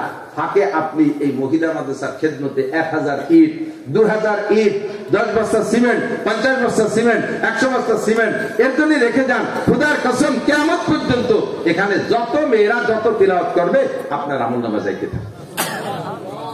থাকলে কেউ বলবেন আমি কালেকশন পারি না, কালেকশনের সাবজেক্টে ওয়াজও করি না। শুধু এতটুকু বললাম, আমি দিতে কালেকশন করতে পারি না, এই জন্য আমার মাদ্রাসার জন্য আমি কালেকশন করি না। আল্লাহ পাক আমাকে এই ময়দানে জাত দেয়, আপনাদের হাতের মাধ্যমে মাহফিলের শেষে কিছু হাদিয়া দেয়, এর অর্ধেকের বেশি আমার মাদ্রাসায় চলে যায়, অর্ধেকের বেশি। কাজ একটা ধরি 50 লাখ টাকা লাগবে, 25 লাখ কালেকশন হয় আর 25 লাখ আমার ছেলে যায়। আলহামদুলিল্লাহ, আল্লাহ আমার টাকা নিচ্ছে, আমি বড় খুশি। আমি নিতান্ত গরিবের ছেলে, বাপের 1 ইঞ্চি জমিও পাই নাই, একটা ফুটো টিনও পাই ভাগে পাই, একটু 5 শতাংশ জায়গার পর বাড়ি, ছোট 2 ভাইরে বাড়িটা ছেড়ে দিয়ে আমরা বড় 2 ভাই আলাদা জায়গা কিনে বাড়ি করছি। আল্লাহ এখন অনেক দেশে, অনেক দেশে শুকরিয়া, অনেক দেশে। তা আল্লাহ যে তোমার দেশে, আমি আল্লাহ দেবো না, কিন্তু আমার না, আল্লাহ আমার দেশে অন্য কেন হাতে দিলে দিতে পারতো। আল্লাহ আমার হাতে দেশে যাতে আমি কিছু দিই, তা আমি না দিলি তো আল্লাহ ব্রেক করে দেবে। এই জন্য আমি এভাবে ভাগ করে ফেলেছি। আলহামদুলিল্লাহ, যারা গিয়েছেন দেখেছেন, আমার মতো ছোট বয়স বেশি না, বয়স অনেক, কিন্তু আমার হাতে যে বর্তমান যেটা আছে এটা 13 সালের থেকে এই কয়দিন, এই 13 সালের থেকে কয়দিনের ভিতরে আমিও দাওরা হাদিস পর্যন্ত, আমার মাদ্রাসা 500 ছেলে, 27 জন শিক্ষক স্টাফ, বছরে 1 কোটি টাকা আয় দেয়, সরকার 1 টাকাও দেয় না। আল্লাহই চালায় আপনাদের সহযোগিতা, আপনাদের মাদ্রাসাটা আপনারা চালাবেন। থাকলে একজন বান্দা মোহাব্বতের সাথে সিদ্দিক আকবরের মতো দাঁড়িয়ে যাবেন, যে হুজুর ইনশাআল্লাহ আমি একটা অঙ্ক এখানে প্রথম আমার ইটের উপরে ভিত্তি করে ভর করে এই বিল্ডিংটা শুরু হোক, আমার ইটের উপরে, আমার বালুর উপরে, আমার সিমেন্টের উপরে ভর করে, আমার রডের উপরে দাঁড়াই এই বিল্ডিংটা শুরু হোক। এরপরে বিল্ডিং হয়েই যাবে, আপনি দিলে হবে না দিলে হবে। প্রথম আপনি নিয়ত করে বলেন যে আমার টাকার উপরে কাজটা শুরু হয়ে যাক, 10 বস্তা সিমেন্ট আমি দেবো। বলেন তো কোন আল্লাহর বান্দা 10 বস্তা সিমেন্টের শুরু করে দেন, যে আমার 10 বস্তা সিমেন্টের উপরে ভর করে বিল্ডিং এর ভিত্তি শুরু হয়ে যাবে ইনশাআল্লাহ।